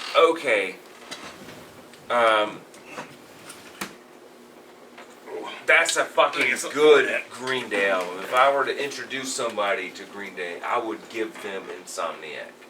But if you're gonna be a fan, like I'm paying attention and listening, my next albums are better. In my opinion, fan-wise. I was not expecting Insomniac to be so low with you. Yeah, I know, but in fan-wise, I remember why I put this down lower. But you gotta remember, God we're up at the part where this is all good stuff, so you just have to pick one. Yeah, it's all good stuff. Because it's all good and shit I'm from like, here damn on it, out. why did I put Insomniac so low? That's where I'm trying to figure out. Alright, number 6 for I'm me. remembering. Yes. Revolution Radio. You already did that, didn't you? No, 21st Century Breakdown. I did Revolution. Like I said, Revolution Radio. My number 6 is Revolution Radio. Yeah, my number 6 is Revolution Radio. So you guys can talk about it. We can. Yeah, I mean, I like it. Bang Bang. I mean, it's really good. Because I remember I didn't listen to it when it came out. You brought it over. I was like, you know what? Yeah. I liked it. I like it more than 21st Century Breakdown because I love American Idiot, so it's always higher still. Revolution Radio, still very punky. More, I don't know. It's hard to describe. Zach probably can describe it better than the way I do because I'm more of the classic Green Day. That shit I listen to every day, all day for years on end. But yeah, like Bang Bang. I mean, it's more. It's their political stuff. I love their political stuff. Mm-hmm. Whether I agree with anything or not, I don't give a shit.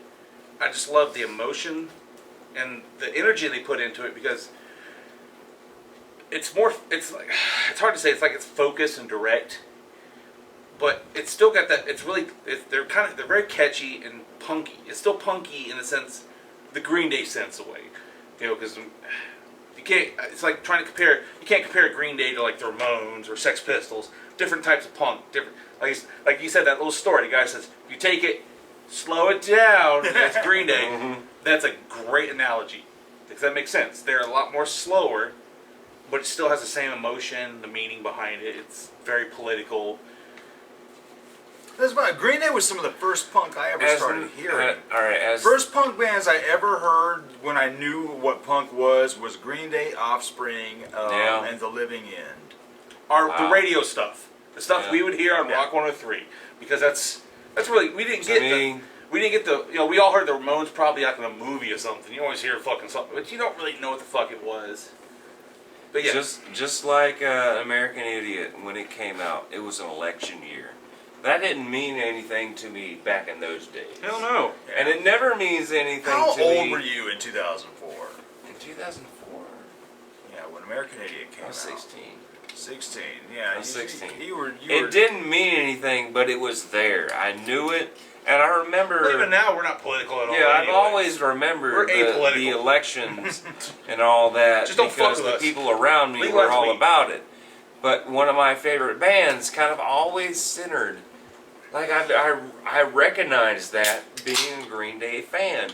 They've always centered their releases, their big, bombastic releases, over election years. Well, yeah, they're very... The goddamn trilogy came out on Obama's second term. The album before that came out on Obama's first year. Well, that's always been a thing with punk. It's very everything anti-establishment, anarchy kind of thing. So I mean, before that, they did the Bush era. They also had the Bush era fucking albums. Every album, every big boom fucking Green Day album has to do with like election era shit. Instead of this year, because this year the new goddamn election year Green Day fucking sucks. Oh yeah. Well, everything's shit, so maybe their album is shit. album. Or if they shit I'm because just they're glad that a album. lot of my favorite bands have put out some good albums. Thank you. I mean, I'm happy for you. Dust Bowl, You know? Man. I will say that, but Hailstorm. this is the first time that I've ever been burned by my favorite band. Who? I know that you felt that a Nightwish long was time really good. ago with like Marilyn Manson. Like Yeah, he so burned I guess you. I don't get too mad anymore. Yeah, because like I you know, could be there. this is the very first time I've ever been mad That is true. at this band. Because the bands that we got disappointed with were like fucking happened years ago. Korn. Yeah, y'all got System mad of a Down breaking up and so stop long making music. ago, and y'all can deal with shit like this, but for me, it's Zach like can't deal. I He can't. just literally It's can't. me. even. Like this is the first time my very It's finally hurt- all-time it hit him in the favorite feels for band. once. Like they He can is not never here for do no wrong. This is And why then I'm so glad. Father of All comes out, System and I'm of like, Down, all they no. did was stop making albums. At least they didn't ruin it, because that's my number one band of all time is System of Down. That's my number one band, and thankfully, at least they didn't put out a shitty album. And I hate to say it, you know, I'm kind of glad they didn't come out with another album. They were talking about it because I would have been hyped. I've been hyped, but it was probably been shitty because Serge would not have been into it. And it breaks my heart to find out now that he wasn't into it halfway through. Speaking of that, Zach and I just finally got Serge's second solo album. No, we both got all of his stuff. Imperfect finished. Harmonies. I got all of his stuff. Well, I still got to get Harakiri. Harakiri? Okay, because we I did don't the album remember- yeah, we review, did but I the don't even review remember years that. ago. Sorry, we need to delete But, that fucking video because we don't remember what we said. But You guys still need to get Darren. I still got to get Yeah, that. I've got it in my I get Amazon it. card. Like, I got at two albums, this it's real point, simple. like, Oh, I do solo got the second artists. one on my computer. It's Well, yeah, solo we need the first artists one. that we got to do. Yeah, I gotta get the solo first one. artists. But we finally got Serge's second solo album, Imperfect Harmonies, and I'll never forget. I'll never forget when it came out.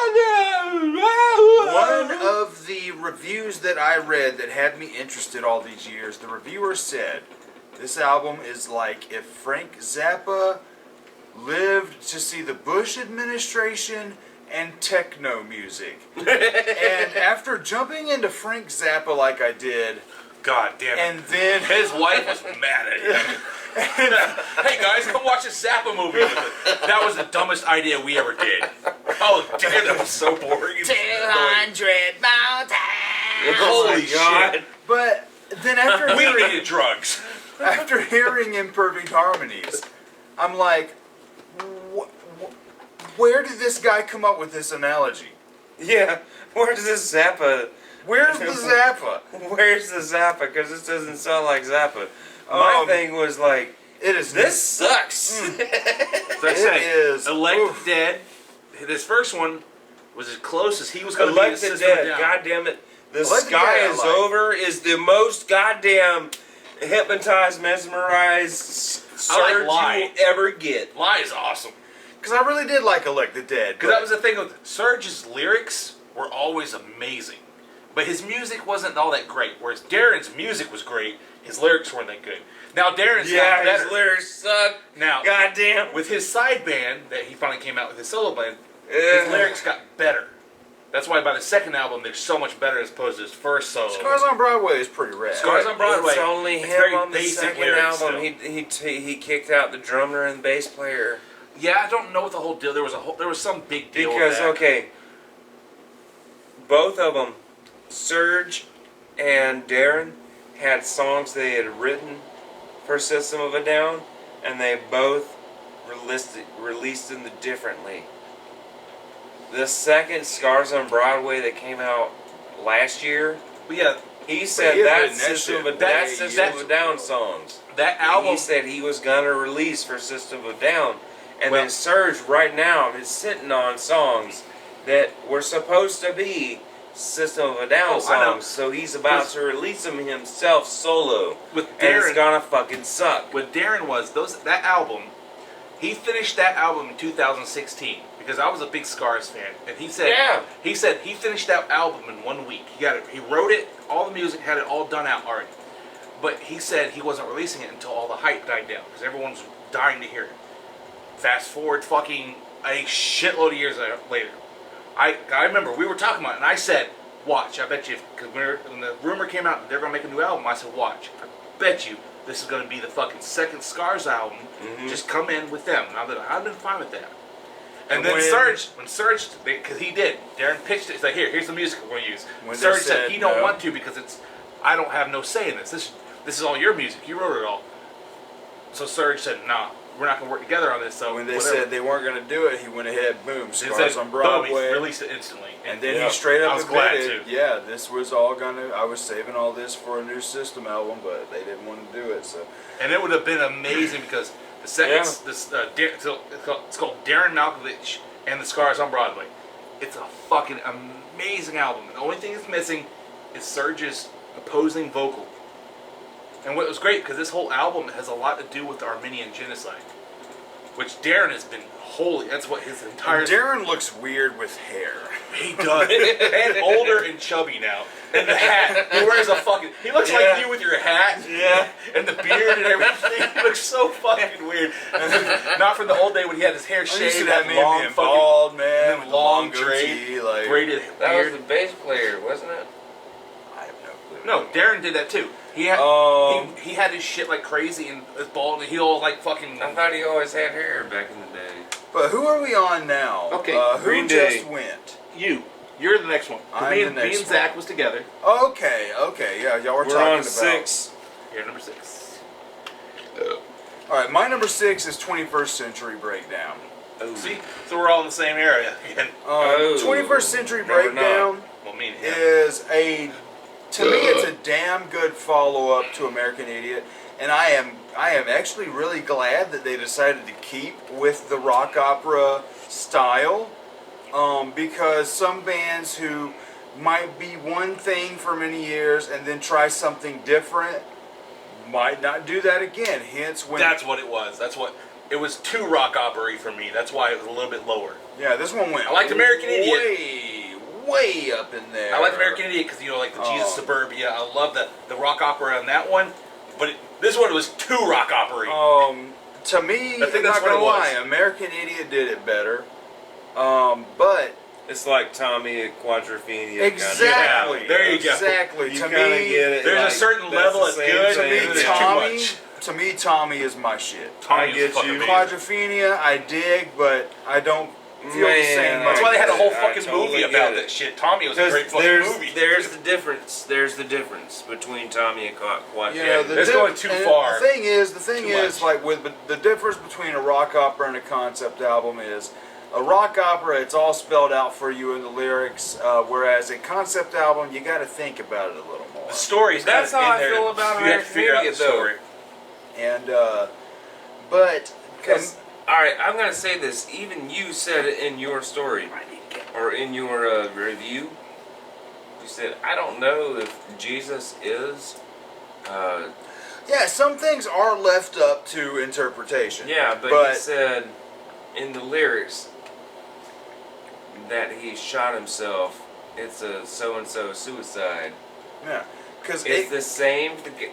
That was a split personality. He said it right there. It could be. Could Jimmy be his own person, or could Jimmy basically be a figment of his imagination? Basically, the Fight Club thing. It is. So it is. It's up for. To me, it's up for interpretation. It can be both. It's not a real person. He said my own private suicide. There you go.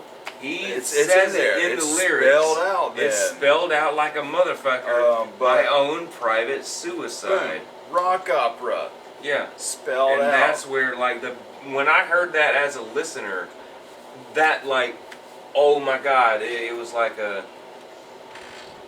it was a reveal. But to me as a listener, when I was as the very first time I heard that, holy shit, you are the guy. You are him. But in our review, in our monster review, you said, I don't know if this is the guy or not. And I'm like, damn. Oh well, that was years ago. It was, but that was the last monster review, wasn't it?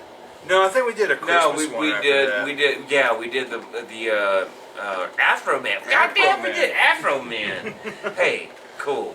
I'm down with that. Anyway. One of our last ones was Afro Man. Anyway, 21st Century Breakdown is it hits all the right moments for me as far as a good rock opera, but at the same time, I'm like, I feel American Idiot more. American Idiot, there's a lot more originality, whereas there are several songs on 21st where I'm kind of like, yeah, it kind of reminds me of something else. But what fucking song on 21st is a complete rip-off of Dream On? It is a total rip-off of Aerosmith's Dream On. Dream on, dream on. Stop.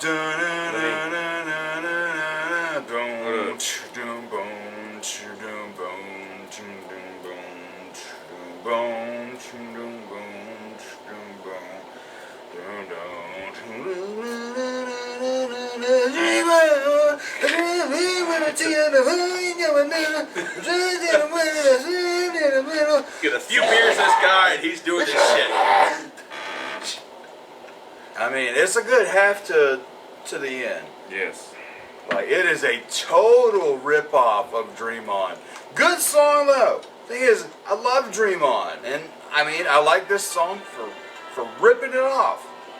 See, is that this? I love this goddamn song, though. See what we got going on Know here. your enemy. I think that is this. This is the reveal song. Yeah. Yeah, I think so. Yeah. Hands and knees, just Right. the pharmacy. Yeah. Keep it going for a second, because So I it can keeps. keep my memory. Because it goddamn. Dude, I love this song, goddammit. See, it hits all the Dream On notes. I know, Right? but I love it, goddammit. It fucking does it. You probably should stop for you. Copyright strike. As long as we're talking, you know, over it, it's okay.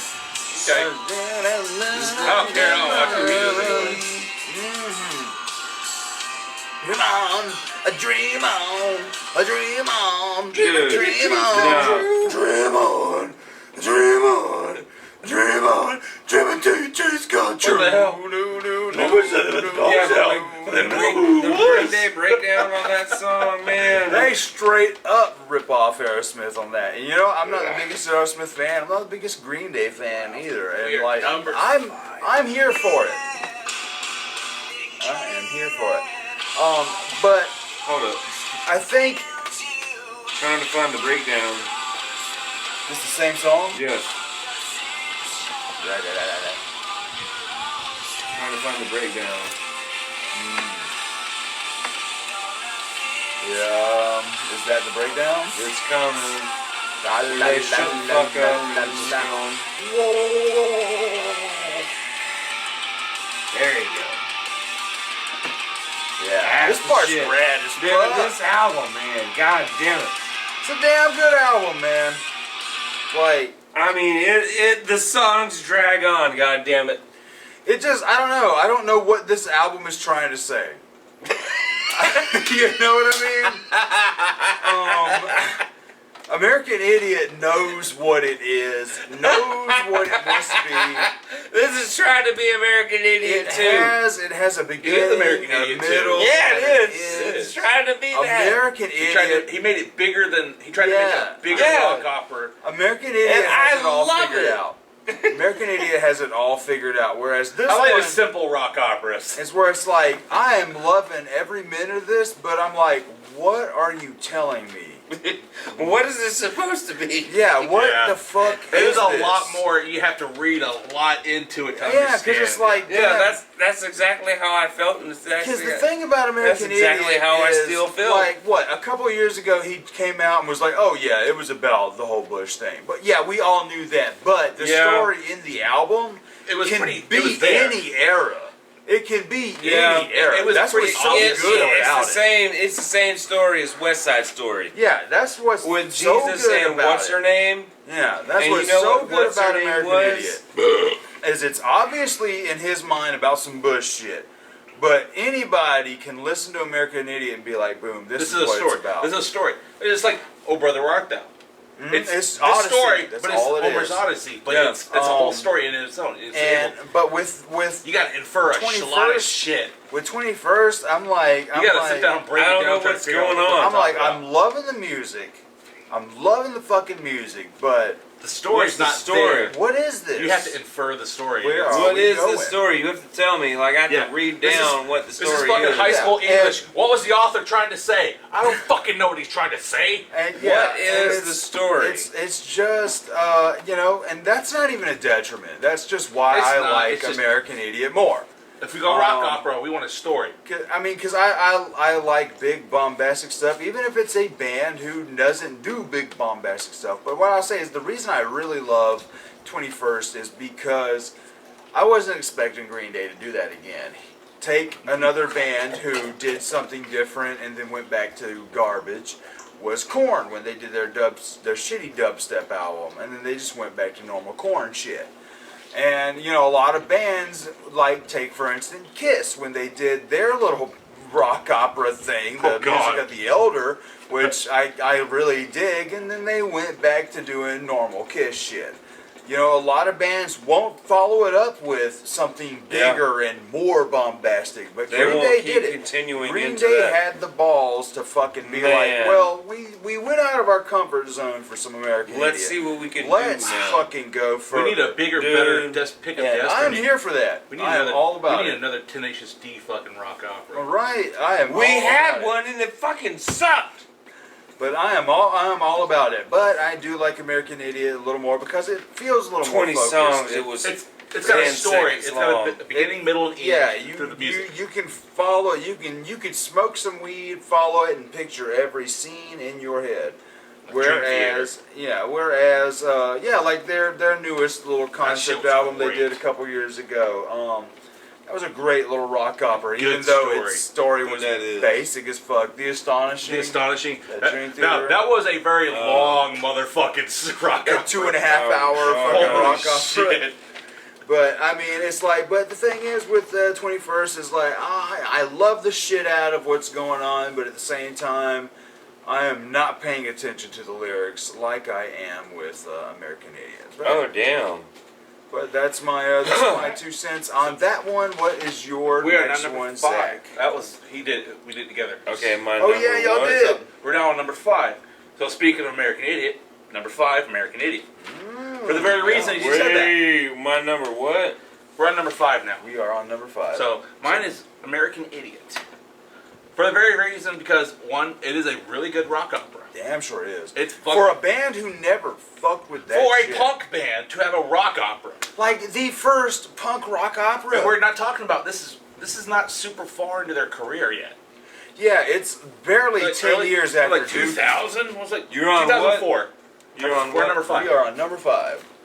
Because y'all both talked about Revolution, then I talked about 21st. Okay, well what's your number 5? Idiot. American Idiot. Okay. Yeah, because like I said, I gotta see my list. It's 2004. I got, like, old school handwritten. The oldest album, which was 39 Smooth, was 1990. So we're only talking 14 years in their career, and they got a rock opera.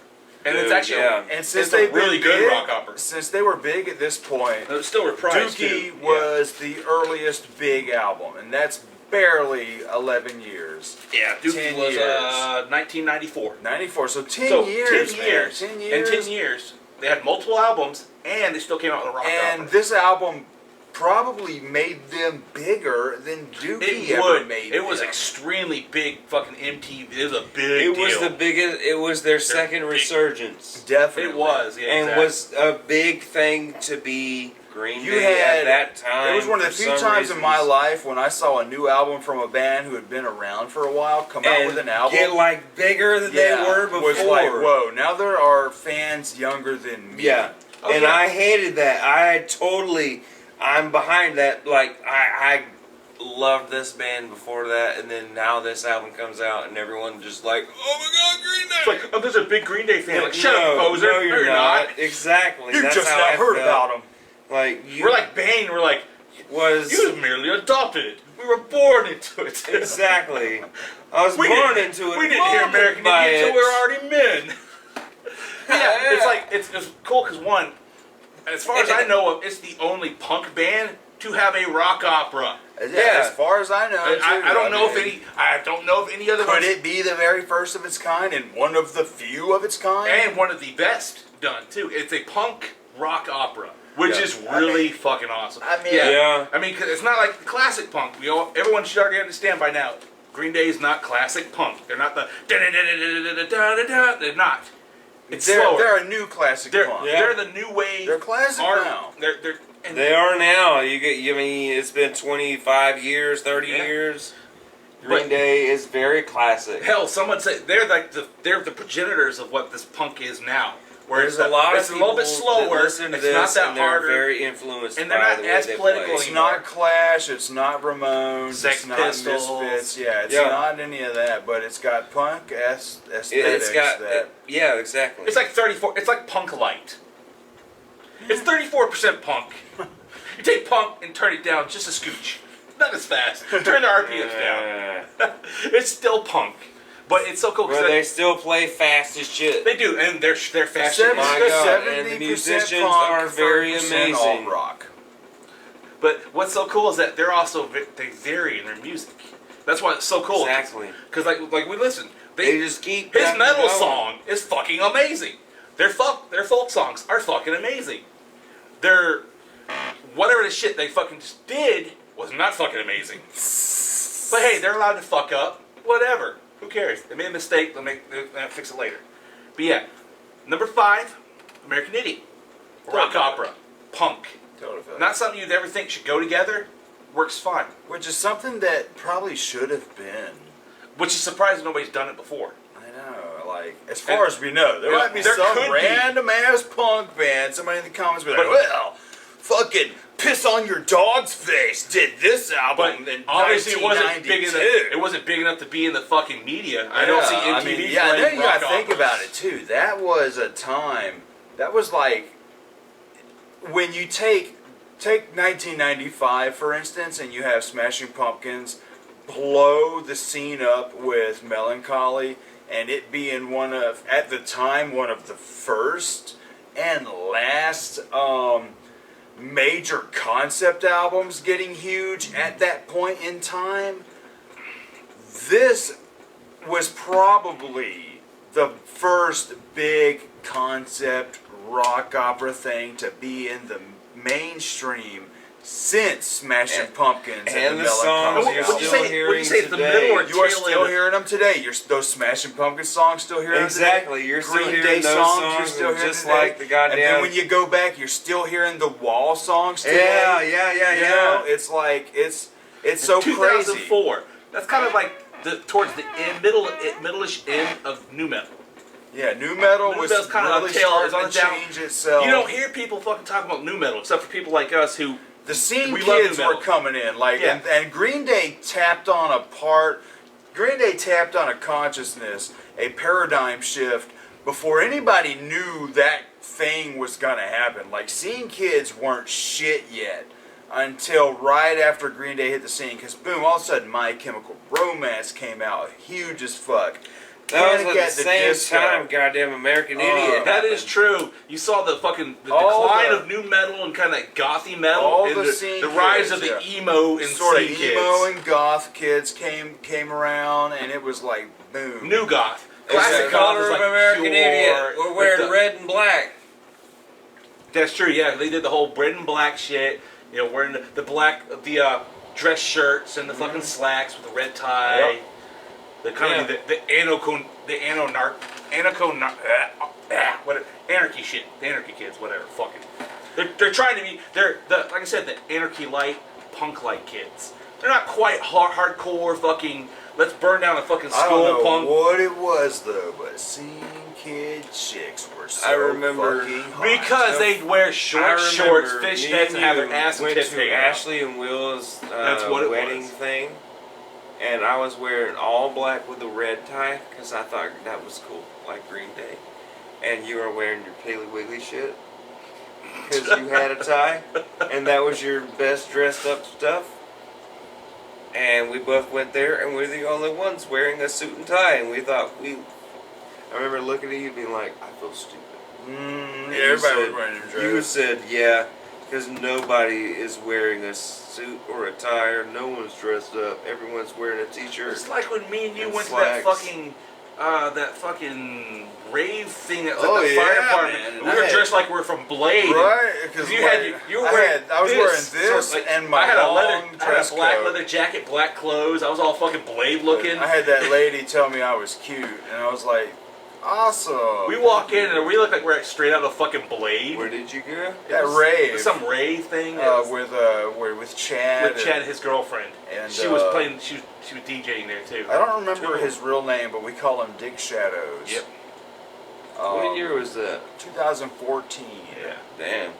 Because me and Travis, we saw Eric and Brandon there, and Eric just like Brandon got so drunk. Brandon was so fucking wasted. You don't love the puppies as much as I do. Oh man, he was fucking. Those motherfuckers. He was wasted. And because we mainly stayed outside because like we did not fit in. We were like, God, we're like gawked out. We fit in because it was a dubstep show, but. We were more gothy though. Well, the people you knew that were there. But that's when I saw that one hot lady walking around with the neon green skirt up the short, in the fish and I was pants. like, dude, look at that. And you were like, dude, Travis. The girl's probably like fucking 16. You said I can't remember. the most colorful creatures in the jungle are mostly the most dangerous. Jesus Christ. She was like decked out. God, yeah. Oh wow. Right. Because it was like full on rave chick, like I mean neon green, like tutu kind of dress. It was wild. She had this short. That's a bygone gym moment. That literally right showed there. the bottom section of her ass hanging out, and fishnets, and she had big furry boots and shit. Yeah, it was. And rad. Travis was like, "Oh, look at that!" So I'm like, we're like, yeah, because like I was talking about the fucking and nature, and colorful shit, like most poisonous and dangerous. This man straight up went David Attenborough on my ass, talking about the most dangerous, poisonous creatures in the jungle are mostly the most colorful. And I was like, you know what, you're right. That girl was probably super underage. But anyway, Zach?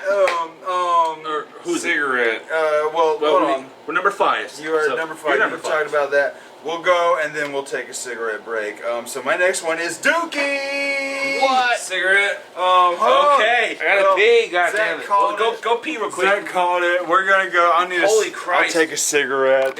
Okay, y'all. We are back with my number 5. We need a quick smoke break. Because we're at the point where we're drunk as fuck, and I love to smoke cigarettes when I'm drunk. Yeah. And I just got good buzz.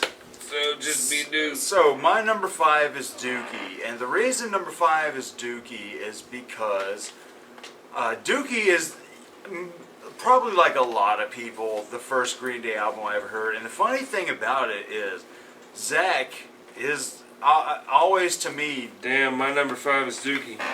Zach to me is always the biggest Green Day fan. And like, I mean, down to I will touch anything Billy Joe touches. Dude, he will lick his grundle. I mean, until 2020, I was the biggest Billy Joe fan. But that's the thing. Not he'll tickle his grundle. Here's what I say. I say this about pop music. Pop music on the radio is harmless because, not gonna lie, the stuff that I hated 10, 20 years ago, it's just I don't mind it. I can jam some of those party Backstreet Boys songs. I can jam some of the party. 20 years ago, but you can't jam it coming out now. If I put on some Spice Girls on my phone, he will get up and start singing and dancing. Yeah. Turn on some of the more recent Kesha shit. I'm here for it, but. The thing is the shit is harmless. Yeah, it sucks.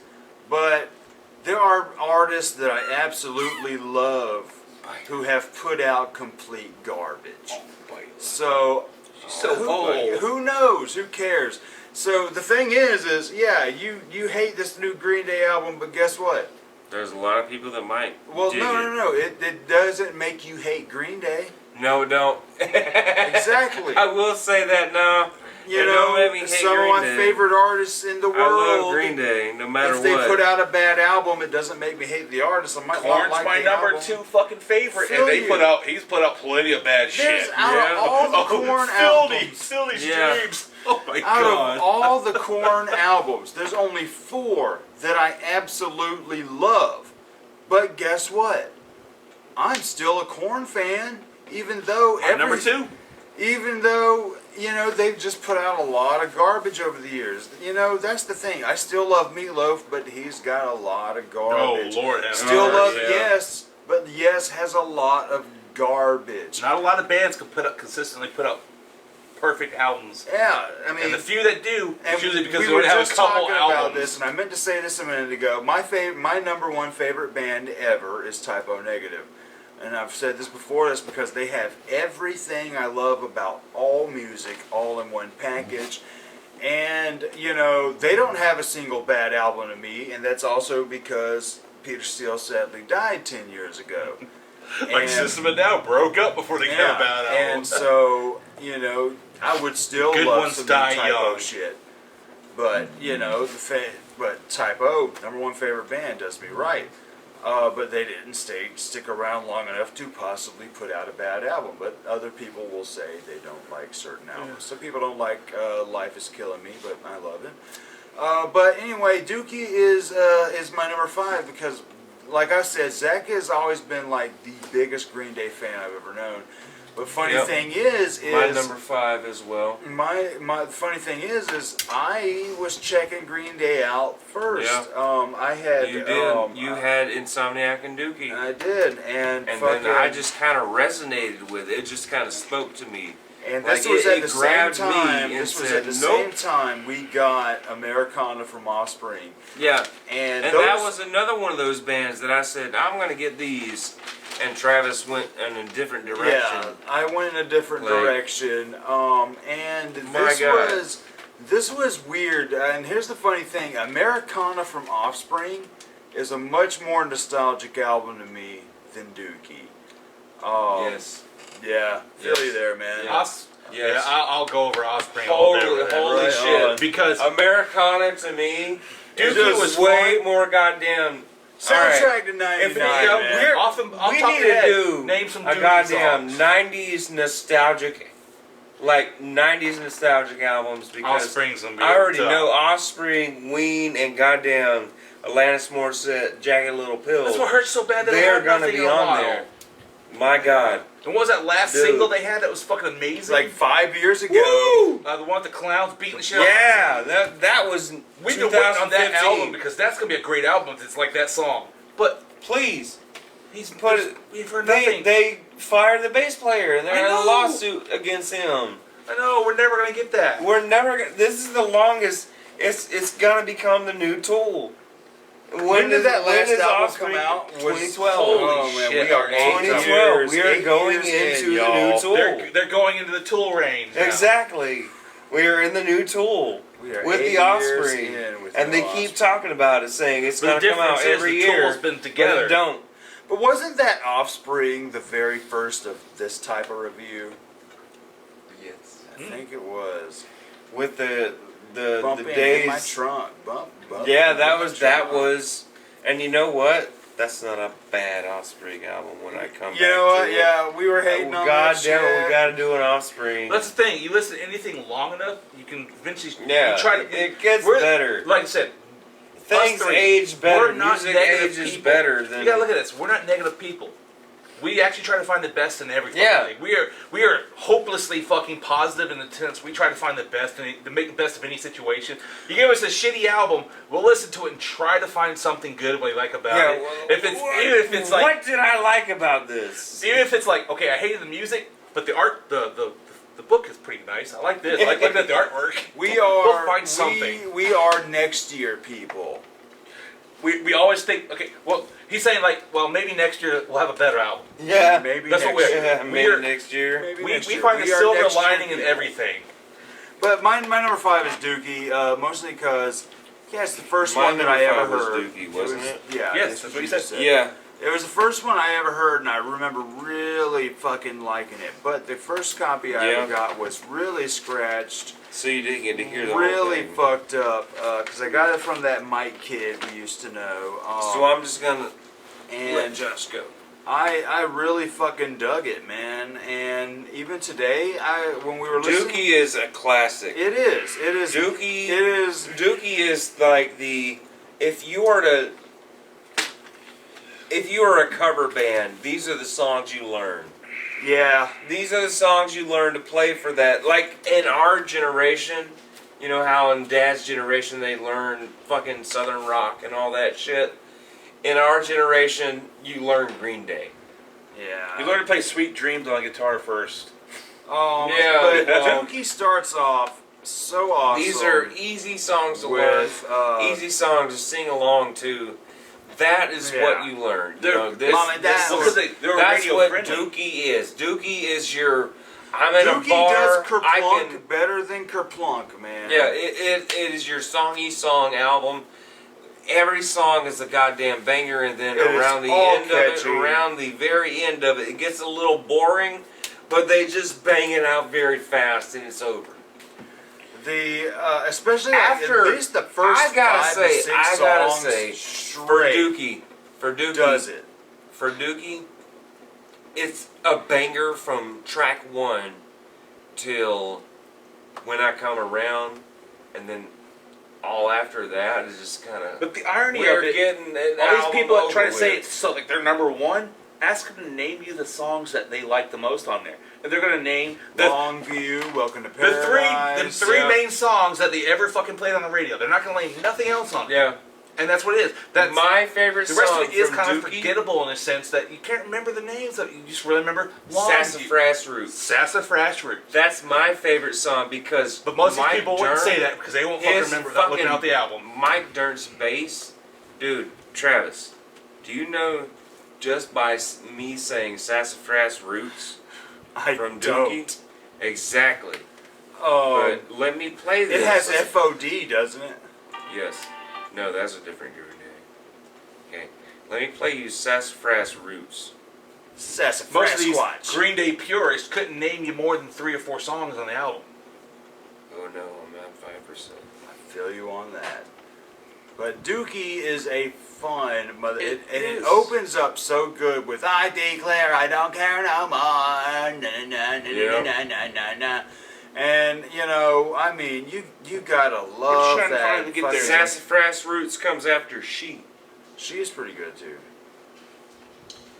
My all-time favorite on Dookie. Yeah.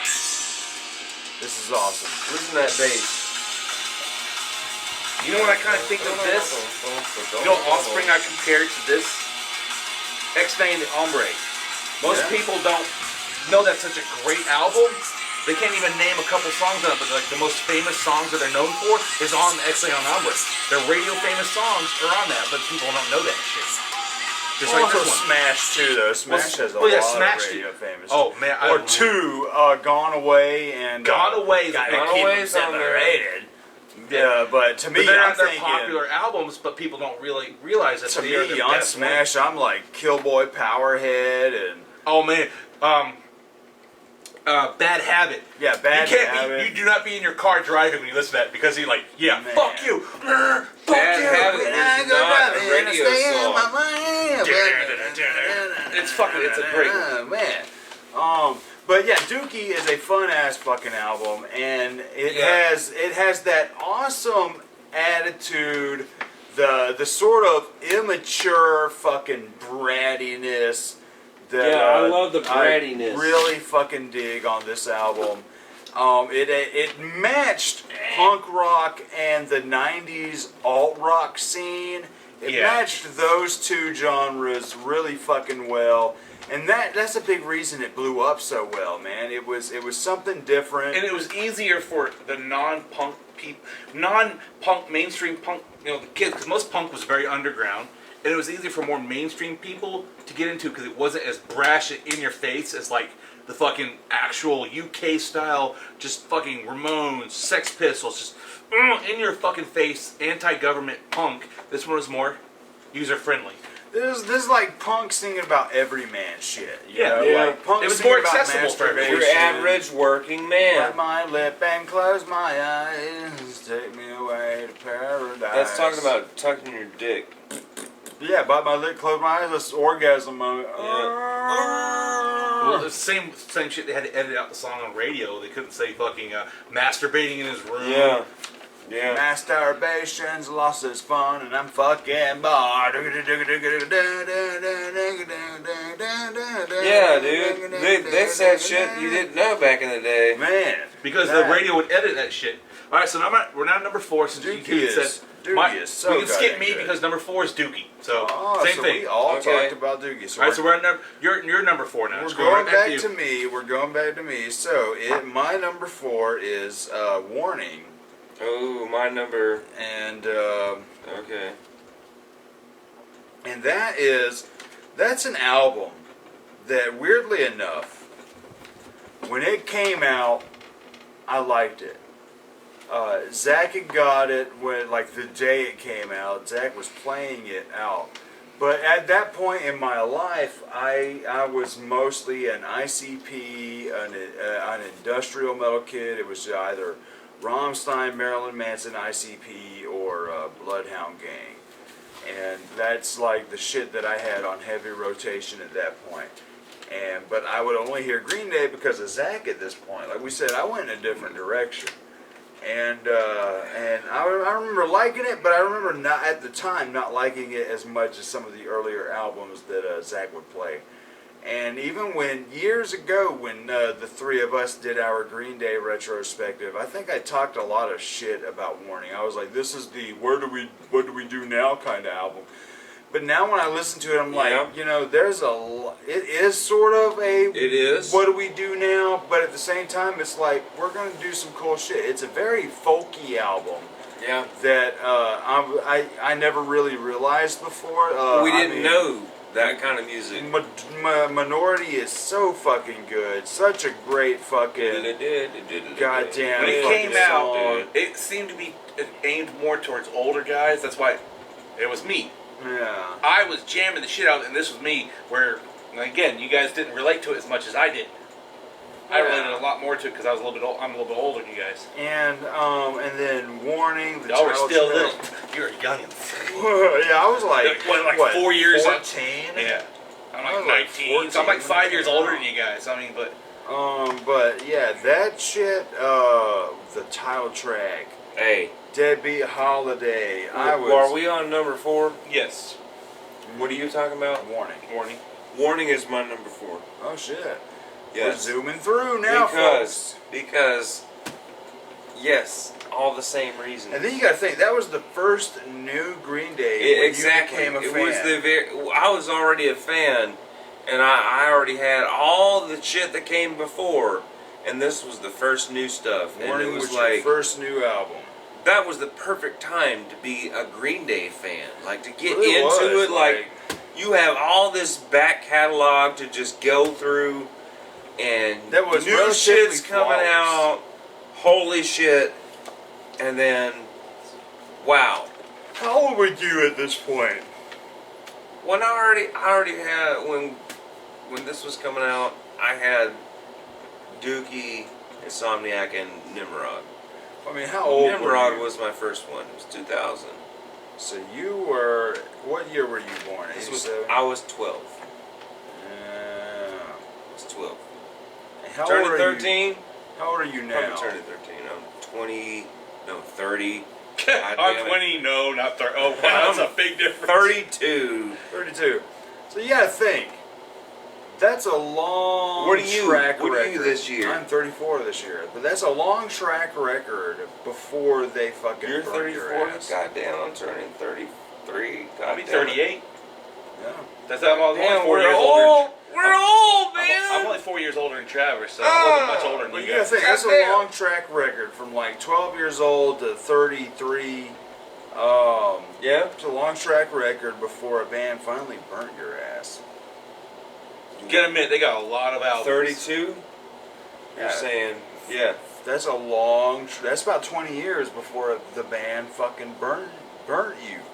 Yeah. And gave you something you never know. Like. You might live to be 60 and you'd be like, you know what? I actually kind of like fucking my father. No, that's never going to happen. I want to hear it one more time before I die. Never going to happen. Come on, Jenny, play that album for me. Oh, my great granddaughter's going to play that album for me. Like, I switched out Warning for Dookie. I totally did, because I scratched it out. And his tombstone's going to say, I still hate that fucking last Green Day album. Yes. I said Warning is better, though. But, his will and testament, don't play that goddamn album at my funeral. But what are we talking about Warning is number 4. Yeah, it's actually 4 also. So, Warning is my number 4, so what's your... Number 3, Insomniac. Oh, I've already passed that. That's number 7. So I still believe it's Snowman Traps number 1. But yeah, Insomniac. Again, I like it. It's a great album. It's we're in top 3 now. This is the hardest one. Now you already know it. That leaves for me Nimrod and Warning. So I bet Warning's gonna be your favorite. We'll see. You already fucking know what it is. Zach's favorite is probably gonna Nimrod. be American Idiot. No, it's the only choice he has is Nimrod or American Idiot. I don't think he did 21st Century yet. Well, of course he has that. But it's probably those 3. Insomniac, I mean, of course, because to me, it's got those radio songs that are some of the best ones. Brain Stew, followed by Jaded. That's awesome. Most people didn't even know it was 2 songs. It's really just 2 separate songs. But you play Jaded by itself, and it sounds segue weird. so good. Yeah, you play Jaded. If you go on the album, play Jaded right by itself. It's so jarring. It just instantly starts. I'm like, whoa, what the fuck? It's such a great album, and again, like I said, the cover. It looks like, out of all their albums, it looks like a fucking Smashing Pumpkins album cover. The way Brain Stew... push me out of the way. Get out of my way. The way Brain Stew and Jaded segue is as good as Fat Lenny segues into Cold and Wet on God Will Save. Yeah. And it just falls right into it. Yeah.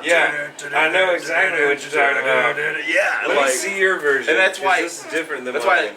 Remember that's for a cool while. To see in the digipack. Yeah. That's fucking cool. You remember for the longest time, a lot of these digital ones on the computers, they automatically put a fucking a separation between tracks, and it really fucked up. I hated that shit. And then now it's back to being like it plays right into it. I don't know where it goes. But yeah, I love it. It's honestly, it was my first introduction to Green Day. Yeah. I didn't hear Dookie was Insomniac because again, most people don't realize everyone's actually probably heard Insomniac before they heard, because everyone's heard Brain Stew. Yeah. And I think a lot of people probably don't even know it's a separate album. A lot of people think it's on Dookie. It's like, oh, it's Dookie. I like Dookie just because the name's fucking Dookie. I heard people call it Dookie Bomb. They want to hear the da-da. They don't even know the name of the song. It's just da-da. And then it goes da-da-da-da-da-da-da-da. No, that's a different song. That's Jaded. That's Jaded. I mean, well, another example is Queen. Bohemian Rhapsody, right into We Will Rock You. I mean, We Will Rock You are the champions. We are the champions. Yeah. Like I said, and that I love that album just for that. But like I said, I love it. It was the artwork that really made me want the album more than anything. I was like, this is so cool looking, because I like Smashing Pumpkins. It does have a it looks like a Smashing Melancholy and the It does. Sadness vibe. Because like the fire, the guy with the violin, the fucking big old thing on his fucking face. That's why it's much higher to me. I'm surprised Zach had it lower, but at the same time, it's a different style. I can see. It's a much heavier album. It is. It's a lot meaner. A lot more grungy. Yeah, a lot. Very grungy. Just way more energy. Every track is just breakneck speed on that whole album. It might be their most punkiest of punk albums. It's a lot faster. But yeah, I like it. I like it more than I liked Dookie, but not by much. I mean, it's like 3 and 4 to me, whatever. So Travis's number 3. My number 3 is American Idiot. Really? But we'll go smoke a cigarette after number 3. My number 3 is American Idiot. Wow, really? I told you. Yeah. I told you it wouldn't Yes. be his number one. Yes. I told you it would I told you. American Idiot. American Idiot is my number 3. I'm calling Nimrod. I'm sorry. Insomniac, Fucking- Nimrod. American Idiot, to me, I don't want to cut you off because I know this is your point, but I just want to say Well, what I have since to we're say. on the same point. Yeah, we are. This is the first time, like for me as a listener of just collecting music and just being a kid. This is at the point when you're actually a music collector. Like, this is the I was early a days collector, of and this was my one band I'm getting everything for, and I got this day one. Me and Staj Fucking Staj drove our asses out there for you to buy it. at Circuit City. That's where I got it. Circuit City. Back when a new album came out, it was on sale for I 15 cut bucks. grass to earn this money, and I saved that money to get this Back CD. when video games It cost was 50 3 bucks. weeks I held on to this goddamn money because I knew that album was coming out, and I'm gonna do some work and get that money to get this and listen to it. And when I came home with it, I listened to it on our broken ass Xbox in the bedroom, and you and Stasi were sitting there on your bed. God, we put so much and music we on that all damn thing. three listened to Killed it at the same time. And as soon as Jesus of Suburbia was over, I was like, damn, it's track 3 now. Stasi sat up and said, it's track 3? That was like 7 songs we already heard. And I'm like, yeah.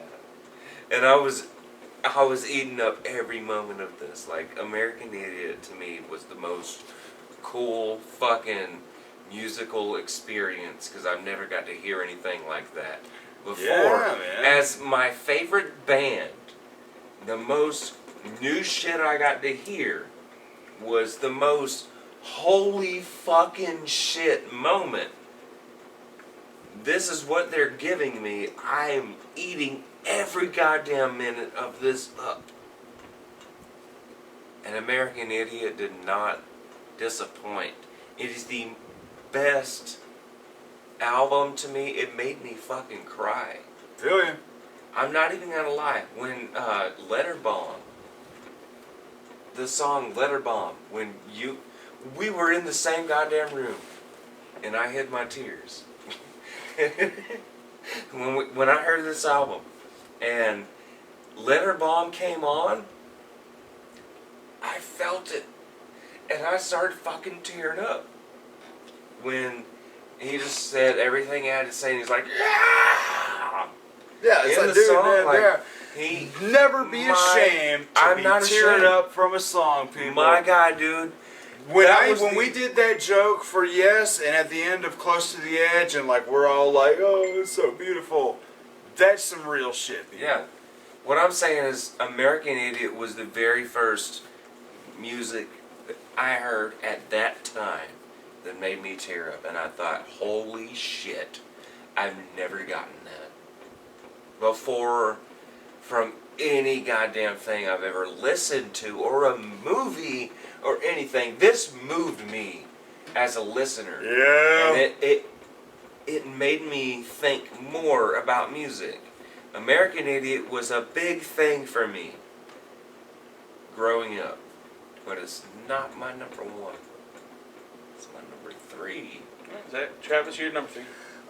Yeah, still American Idiot. American Idiot is a phenomenal album. What's so funny is it's a point where certain Green Day fans write them off and say, fuck this, whereas it brought them a lot of new fans who are like, I am here for that. And I'm living for it. I fucking love American Idiot. It's a moving fucking rock opera. We talked about this earlier, basically. It is an album that, damn, it still holds up today. The reason I'm glad that they don't straight up say, oh, this is the Bush administration. You know, Yeah. it's one of those albums that it can fit anywhere. You know, even though he just now straight up said, oh yeah, it was about some Bush shit. Well, guess what? Right now it's about some Trump shit. Well, right now it's about this. Right now it's about that. 20, 30, Or Obama. 40 years from now, that is 2000, that is the wall of the 2000s. If Billy Corgan said that they were making Melancholy, when Billy Corgan said they were making Melancholy to be the wall for Generation X, the wall is American Idiot. American Idiot. Millennials. Yeah, exactly. American Idiot is the wall for millennials, and does it right. Came out at the right fucking time. Just a perfect fucking album all the way through, flawless. As a rock opera, as a band who's never done rock operas and long suites, as a punk rock opera. Yeah, to pull it off the way they did, fucking just fantastic, you guys. Wow, I mean, a lot of bands can't pull it off. Homecoming has got to be the best fucking song Green Day has ever done, in my opinion. Homecoming, Jesus fucking Christ. If a band has just been doing nothing but a bunch of songy songs for coming after Warning. Yeah, coming after Warning. Oh my God, American Idiot is the most at the time. Woo! At the time, that is what you need to do. At the time, not gonna lie. Wow, it's a good time to be a Green Day fan. Warning could be considered a fairly boring album. Yeah, but when you heard Warning and you liked Warning, and then you were waiting on American Idiot. Wow, American it was Idiot nowhere but like this band cannot do no wrong. Like American Idiot, just fucking does everything. I like your woos. Woo! Like, God damn it! I mean, I'm sorry. Like American Idiot. I felt. Woo! Woo! Woo! American Idiot. God damn it! I am here for it. Number 3. I'm gonna say. So we're on number 2 to 1. Nimrod, Insomniac. He's calling it, and I'm calling you on Warning. We're gonna be back from a cigarette. I think. No cigarette. Yeah, I want a cigarette. Just I gotta pee. I gotta piss. And so we're gonna smoke a cigarette. And we will be back, y'all. I got a whiz. I got. Okay. Okay, y'all. We are back with the final 2 of this ranking the Green Day albums. And who is number 2? What is your number 2, Josh? Travis said my number 1's Warning. His prediction was wrong. Warning is number 2. Number 2. What you got to say about some Warning, Josh? Warning. It's like I love Warning. It's so much more. It's different. Yeah. It's very different from the way Green Day sounded when I first started listening to them. But it resonated more with me. The gypsy songs. Misery. Yeah. Misery. Fucking more blood sexy, and it was more woke. The title track, Green Day, the title track, 2000, 20 years ago. The title track, Blood, Sex, and Booze, it's a new girl. Misery. I was about to say Misha. Freya shows up a lot, and I'd be thinking she's Misha. God damn, the way she walked and everything, I thought it was Misha. She's getting bottom heavy. Like, to me, she looks like Lily, because Lily looks, they look identical. Hey. Yeah, no, Warning, this is new Mish. I'm going to call her Mish. It's more my adult Green Day. M2. Green Day doing adult contemporary. Adult contemporary. They were much more folky. It was a lot less punk and a lot more just kind of folky, just fun, less political, more adult stuff. Give me 2 seconds. You guys remember a couple months ago, me and David, we had to stop the video because a cat was in the tree. This is her. She's getting grown up now. She's about a year old. This is Freya. She's over a year now, man. About to be.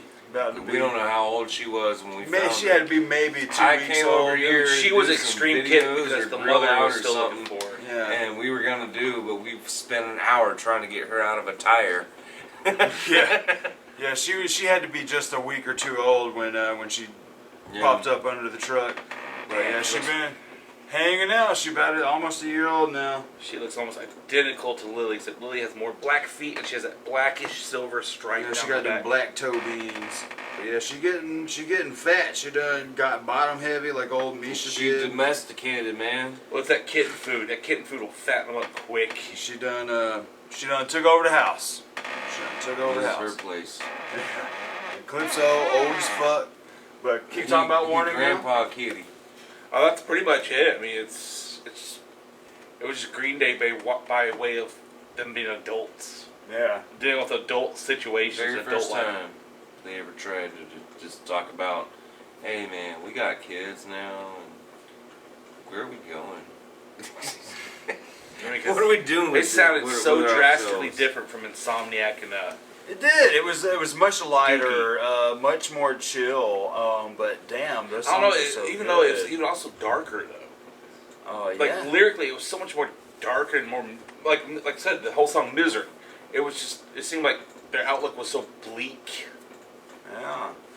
But then I love Warning. I love the title track. That's such a cool riff. Bum bum bum bum bum bum bum bum bum bum bum bum bum bum. It's a Kink song. To Public. They stole that from the Kinks. Announcement. This is only. Yeah, fuck yeah, dude. Public service announcement. This is only a test. Bum bum bum bum bum. It's such an awesome. It is, song. and I love that the bass is the one carrying the song. Yeah, the bass is really carrying it.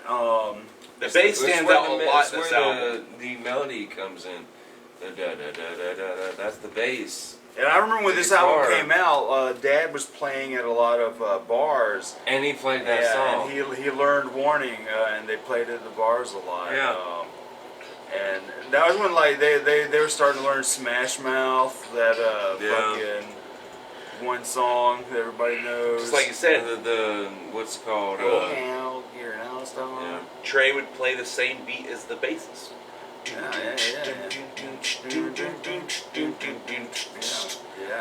It was the same beat that the bass was playing. The guitar was not very vocal at all on this album. It was really the bass and the drums. It was very basic. But yeah, because Billy plays the fucking guitars. I mean, it's a damn good album. Damn good album. And I remember, just talking some shit about it on our first. I think was Green Day the first, not Speaker Brains, but Audio Theory. We did. Well, it had to be one of them early ones. So my number 2, and as Josh predicted, it was wrong. My number 2 is Insomniac. Damn. Insomniac is fucking phenomenal. Insomniac hits me in all the right spots. Where Dookie hits me in certain spots that are right, Insomniac, it stays heavy the whole fucking way through. Every song has great intros. Every song is just in your fucking face. This album almost feels like it's a statement toward all the people that said they sold out with Dookie. And it's like, well, you guys don't think Dookie is punk. Well, here's some fucking punk. And they put out an album that is heavy, fast, filled with energy, straight bangers all the way through. Songs about drugs and fucking goddamn just, man, heavy motherfucking album. Love every minute of Insomniac. Insomniac does not get boring, and it is a fairly short album. It's 30 minutes, just like Dookie is. And those 30 minutes are a lot easier to sit through than with Dookie. There's a couple slog moments on Dookie, but man, Insomniac, the moment it starts, it does not fucking slow down. Insomniac keeps the momentum all the way through. It's a punk album. I can't even think of any ballads on Insomniac. There are no ballads. No, they're all very. There are no ballads. There are no ballads at all. It is hard. It's all hardcore shit. It's not hardcore, but it is fantastic. It is an awesome follow-up. One of their punkiest punk albums. Yeah, it is an awesome follow-up to Dookie, and the best way to go after Dookie.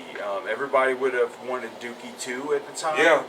But for Insomniac to just get way more attitude, way more heavy, a little darker on the subject matter, they fucking do their thing on Insomniac. Yeah. And yeah, highly fucking great fucking album. What is your number 2? Nimrod. Nimrod! Whoa! What do you guys say about Nimrod? Nimrod, for me, is the one that got me into him. Like, I remember before, like... Or you didn't find it at a pawn shop? I found it at a pawn shop, but I'd already heard stuff from before. But Nimrod was my Green Day album, the one that I got first at the pawn shop, and I listened to that. And then I got Dookie and Insomniac, but this was my Green Day album. So it was my very first one to listen to all the way through. You got the Grouch, you got Worry Rock.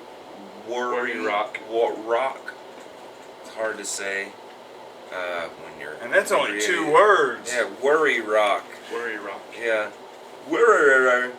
It's got scattered a lot of fucking bangers on here. To me, Nimrod does not get boring. It's always something different.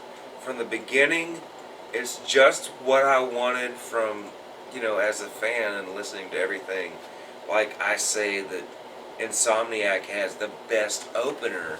This one has the second best opener.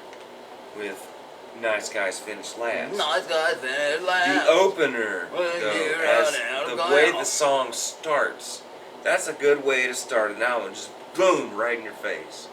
Right there, and then you're on this journey. And it's 18 fucking songs, but it doesn't feel like it. Yeah. Because around the middle part, you get Last Ride In. After the 2 songs, you get Last Ride In, and then you get the 2 songs that go into each other just as seamless as Brain Stew and Jaded. Actually, Upright on all 4 songs go into each other perfectly. You get Upright, or Uptight is a song, and then Last Ride In. They seamlessly go into each other, and after Last Ride In, you get Jinx and then Hashika, and those 2 songs are like good shit to me. They are like perfect old school, like just this is the beginning of American Idiot kind of shit. Like they were doing it at the time, definitely their most experimental album. Yeah, exactly. And like for some reason at that time, I guess that's why I was like, when American Idiot came out, it was the most cool shit because Nimrod was my number 1 at that time. After hearing everything that I did. But Josh, what is your number 1? Number 1 for Josh. Same as Travis. Nimrod. Boom, boom, boom, boom. Nimrod. Both of you. Yeah. Nimrod's fucking amazing. See, I just talked about that. Like I said, starts with Nice Guys Finish Last, Hitching a Ride, The Grouch, boom, 3 amazing songs right off the bat. Nimrod. Like I said, you got Worry Rock, Platypus, Uptight, Last Ride In, fucking amazing. There's something King for a Day. Well, that's Take Back. Their metal song is amazing. Yeah. It's fast, it's hard, in your face. He can actually do a metal fucking vocal. Some screaming vocals from Billy Joe. And then you get this fucking cross-dressing King for the Day. Yeah, King for a Day is Princess so by good. Dawn in a leather thong. I mean, come on. And the music video for Hitching a Ride. And everything nice wasn't meant for only girls. Because I like it's got the horns. G.I. Joes and I love the horns. Like I said, they jammed that out live. It's fucking cool. Man, I bet. Misery is a great song, but Hitching a Ride, that and the music video for it is fucking amazing. It's got this kind of what is that? That I big love band Scattered. that swing style. I love Scattered. It. I love Redundant and their video for Redundant. Nimrod had the best videos for Green Day. Did. Yeah, it did. And that's one of the reasons why I love it so much. Because Hitching a Ride will always be. I think Misery is better than Hitching a Ride as far as the sound, because Hitching a Ride's got that really dark, depressing sound, especially with the mandolin. But that gypsy sound, that 20s, the roaring 30s, all this shit, like that style is in Hitch and Ride. It's just, and like I said, the music video is amazing for it. Yeah, Nimrod, man. Nimrod's my favorite because it is the most interesting, long-wise. It's a long album at 18 songs, but each of those 18 songs has something different and something. It's so unique. Each song is different from the last. It makes the song that everyone went to school with better. Yeah, you know, everyone says that they have a bad memory of that song. And Good Riddance is fine. Good Riddance fits with the rest of the album. Like, it's a good chill moment before you go into Prosthetic Head. It's like perfect. Yeah. It's like very perfect because that's the Prosthetic Head is like the greatest ending to a Green Day album you can ever get. In my opinion, you end a Green Day album on Prosthetic Head. Yeah. That's the best ending you will ever get. At the time, it was their most experimental album, and it paid off. There was a lot of interesting things happening at every moment. Especially Last Ride In, one of my favorite Green Day songs ever. Just an instrumental surf jam. Yeah, it's not even a song. Yeah, it's just like an interlude between. Like, it's you're just playing good. something in between while we're waiting for shit. You get the wave sounds in there.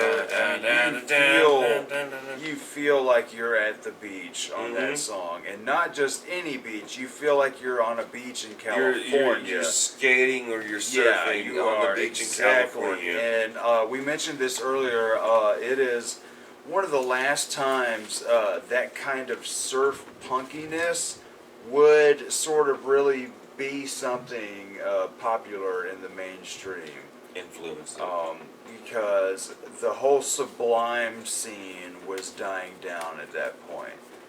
And for Green Day to sort of dip their toes into that was really cool because they don't have a surfiness before or even after that song, and it's like, damn. Some bands like Sublime and 311 are kind of going away. They've only got 2 instrumental songs. Yeah, it's like, that, you know... And what is it called? Espionage? Yeah, and it's like, you guys can probably do some really cool surf shit. But the whole album, I mean, even instrumentation-wise, throwing horns in there, harmonicas, like... There's harmonica, like there's some decent folky shit. It was the very first time they were like out of their comfort zone. The most heavy metal shit they could do. Very experimental album. Fucking experimental. And it's experimental. Each song is more experimental than a different one. Yeah, at that time. It's an album filled with so much variety. There's no boring moment. For an album with, what'd you say, 18 songs? It's 18 tracks. 18 tracks, and not a single one gets boring to me. You know what has 18 tracks and gets a little boring, but I feel was a little better? What was that? 21st Century Breakdown is my number 1. Oh, shit. Whoa. Yeah. This man. Goddamn, I just said it. 21st Century Breakdown is my number 1. Is after Nimrod. Nimrod is really my number 1, but 21st Century Breakdown is what I wrote down. It's how I feel, because I remember exactly the build up to 21st Century Breakdown. I was waiting since American Idiot. That was the first album ever made me fucking tear up. Yeah. And I was like, Green Day, and then they became so famous. They were in a Tony Hawk game. You got to play Billy Joe as a secret character, and I thought it was so stupid. And they got so big in cell phone commercials and everywhere else. They're in the Simpsons movies. Yeah. They're just everywhere. The first band to die, and I am done. Like, I feel like, why is my favorite band become the biggest thing ever? Hey, Corners and Simpsons off. No, they were in South Park. That's right. Yeah, well, that was funny. That was great. And the Green Day died in The Simpsons. I thought that was funny. That was actually funny. But the thing was, they actually did the song for it, and it just...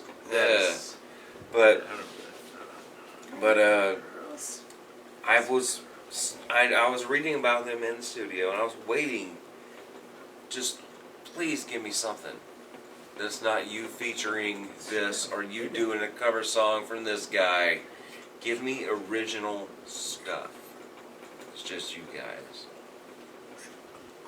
And I remember going to the Best Buy with you and picking up the album and listening to about 3 tracks on the way home. Then I put it on the computer and put it on my little... I like the way that album begins, man, with that hooey piano, that bam, bam. Dun, dun, dun, dun, dun, dun, dun, dun. Dude, this, when I first put it on and listened to it by myself, I fell in love, and I just like... Is that when you got high and you thought you were like, your soul was like... No, flowing through the tape. No, okay, that was. What were you taking? Okay, I listened to. That was when I listened to American Idiot on DMT. That was amazing. Man. Yeah, it was an amazing experience doing that. If you guys can find some DMT. Yeah. Okay. Send it to us. Don't do it. Send it to us. Don't do the first time. Let us do the drugs. Unless it needs a needle. 21st Century Breakdown. The reason I put it at number 1 is I was so fucking hyped. It was like 6 years. It was the longest wait between Green Day albums. And it was exactly what I wanted. It gave me the big fucking bombastic goddamn epic shit. The boom reveal like it did on American Idiot. Like when he says, "You are your enemy" on 21st Century Breakdown. That was just the same fucking reveal and holy shit moment. Do you know your enemy? No, well that's the beginning. He's telling you to know your enemy, and then later on in the album he says you are the enemy. So in American Idiot he says my own private suicide. That was the reveal to me when I first listened to that. Holy shit, he is St. Jimmy. Holy fuck. He's the same person. Jimmy. So, but the whole listening experience for 21st Century Breakdown, it made me kind of gasp and like, damn, he really said that? He said the hard N-word. The N-word with the hard R in the fucking song. That was big. Wow. Very out there. You don't say shit like that. If you're a white guy from California, you don't say that. No, unless you're a rich white guy, though. You get away with it. It fit for the lyrics and the story and everything that was going on. And it also made me cry. It made me shed a tear. Just like American Idiot did. And that's just the reason it is number 1. Because, goddamn it, is exactly what I wanted. Because American Idiot was, I didn't even know I wanted that, but it gave me that. And then this is part 2, the continuation, and it was better. The boogaloo. It drags. Yes. Goddamn does it drag. There's a lot of songs I would trim from this, or a lot of moments I would trim from this album, but as a whole, on the whole, it feels good. On my whole, it feels good. But number 1, it's a dupe. I'm sorry. To you Green Day people that don't believe that this should be there, this is how I personally feel, because that's what I was asking for, and it gave me exactly what I wanted. We gave a big middle finger to Father of all motherfuckers in the trio. That's what we did. You just give it a wagging finger. No. No. Not on my watch. You keep that Green Day crap away. But yes, 21st Century Breakdown is my number 1. That is you guys are Nimrod. That is kind of shocking for Zach. It kind of is. Actually, wow. I would have said maybe Nimrod. Nimrod was my number 1, but then I started thinking about how I actually felt at the time for this album. Dookie or Nimrod would have been. I figured would have been Zach. Damn the ham. But yeah, Nimrod and fucking Warning would be mine. It's easy for me. So that's that is that straight from the horse's ass. 21 breakdown. So we need to do Offspring. I would love that. I'm trying to think. We didn't do one like for Offspring Heavy like this. We did a retro. No, we just talked about it. We did a retro. I didn't know if we ever did a breakdown which one. Yeah, we should do a damn ranking Offspring video. We should do that. But, so what do you guys, how do you guys rank the Green Day albums? Do you like Green Day? Do you hate Green Day? Let us know in the comments, and I need a cigarette. We'll see you guys later.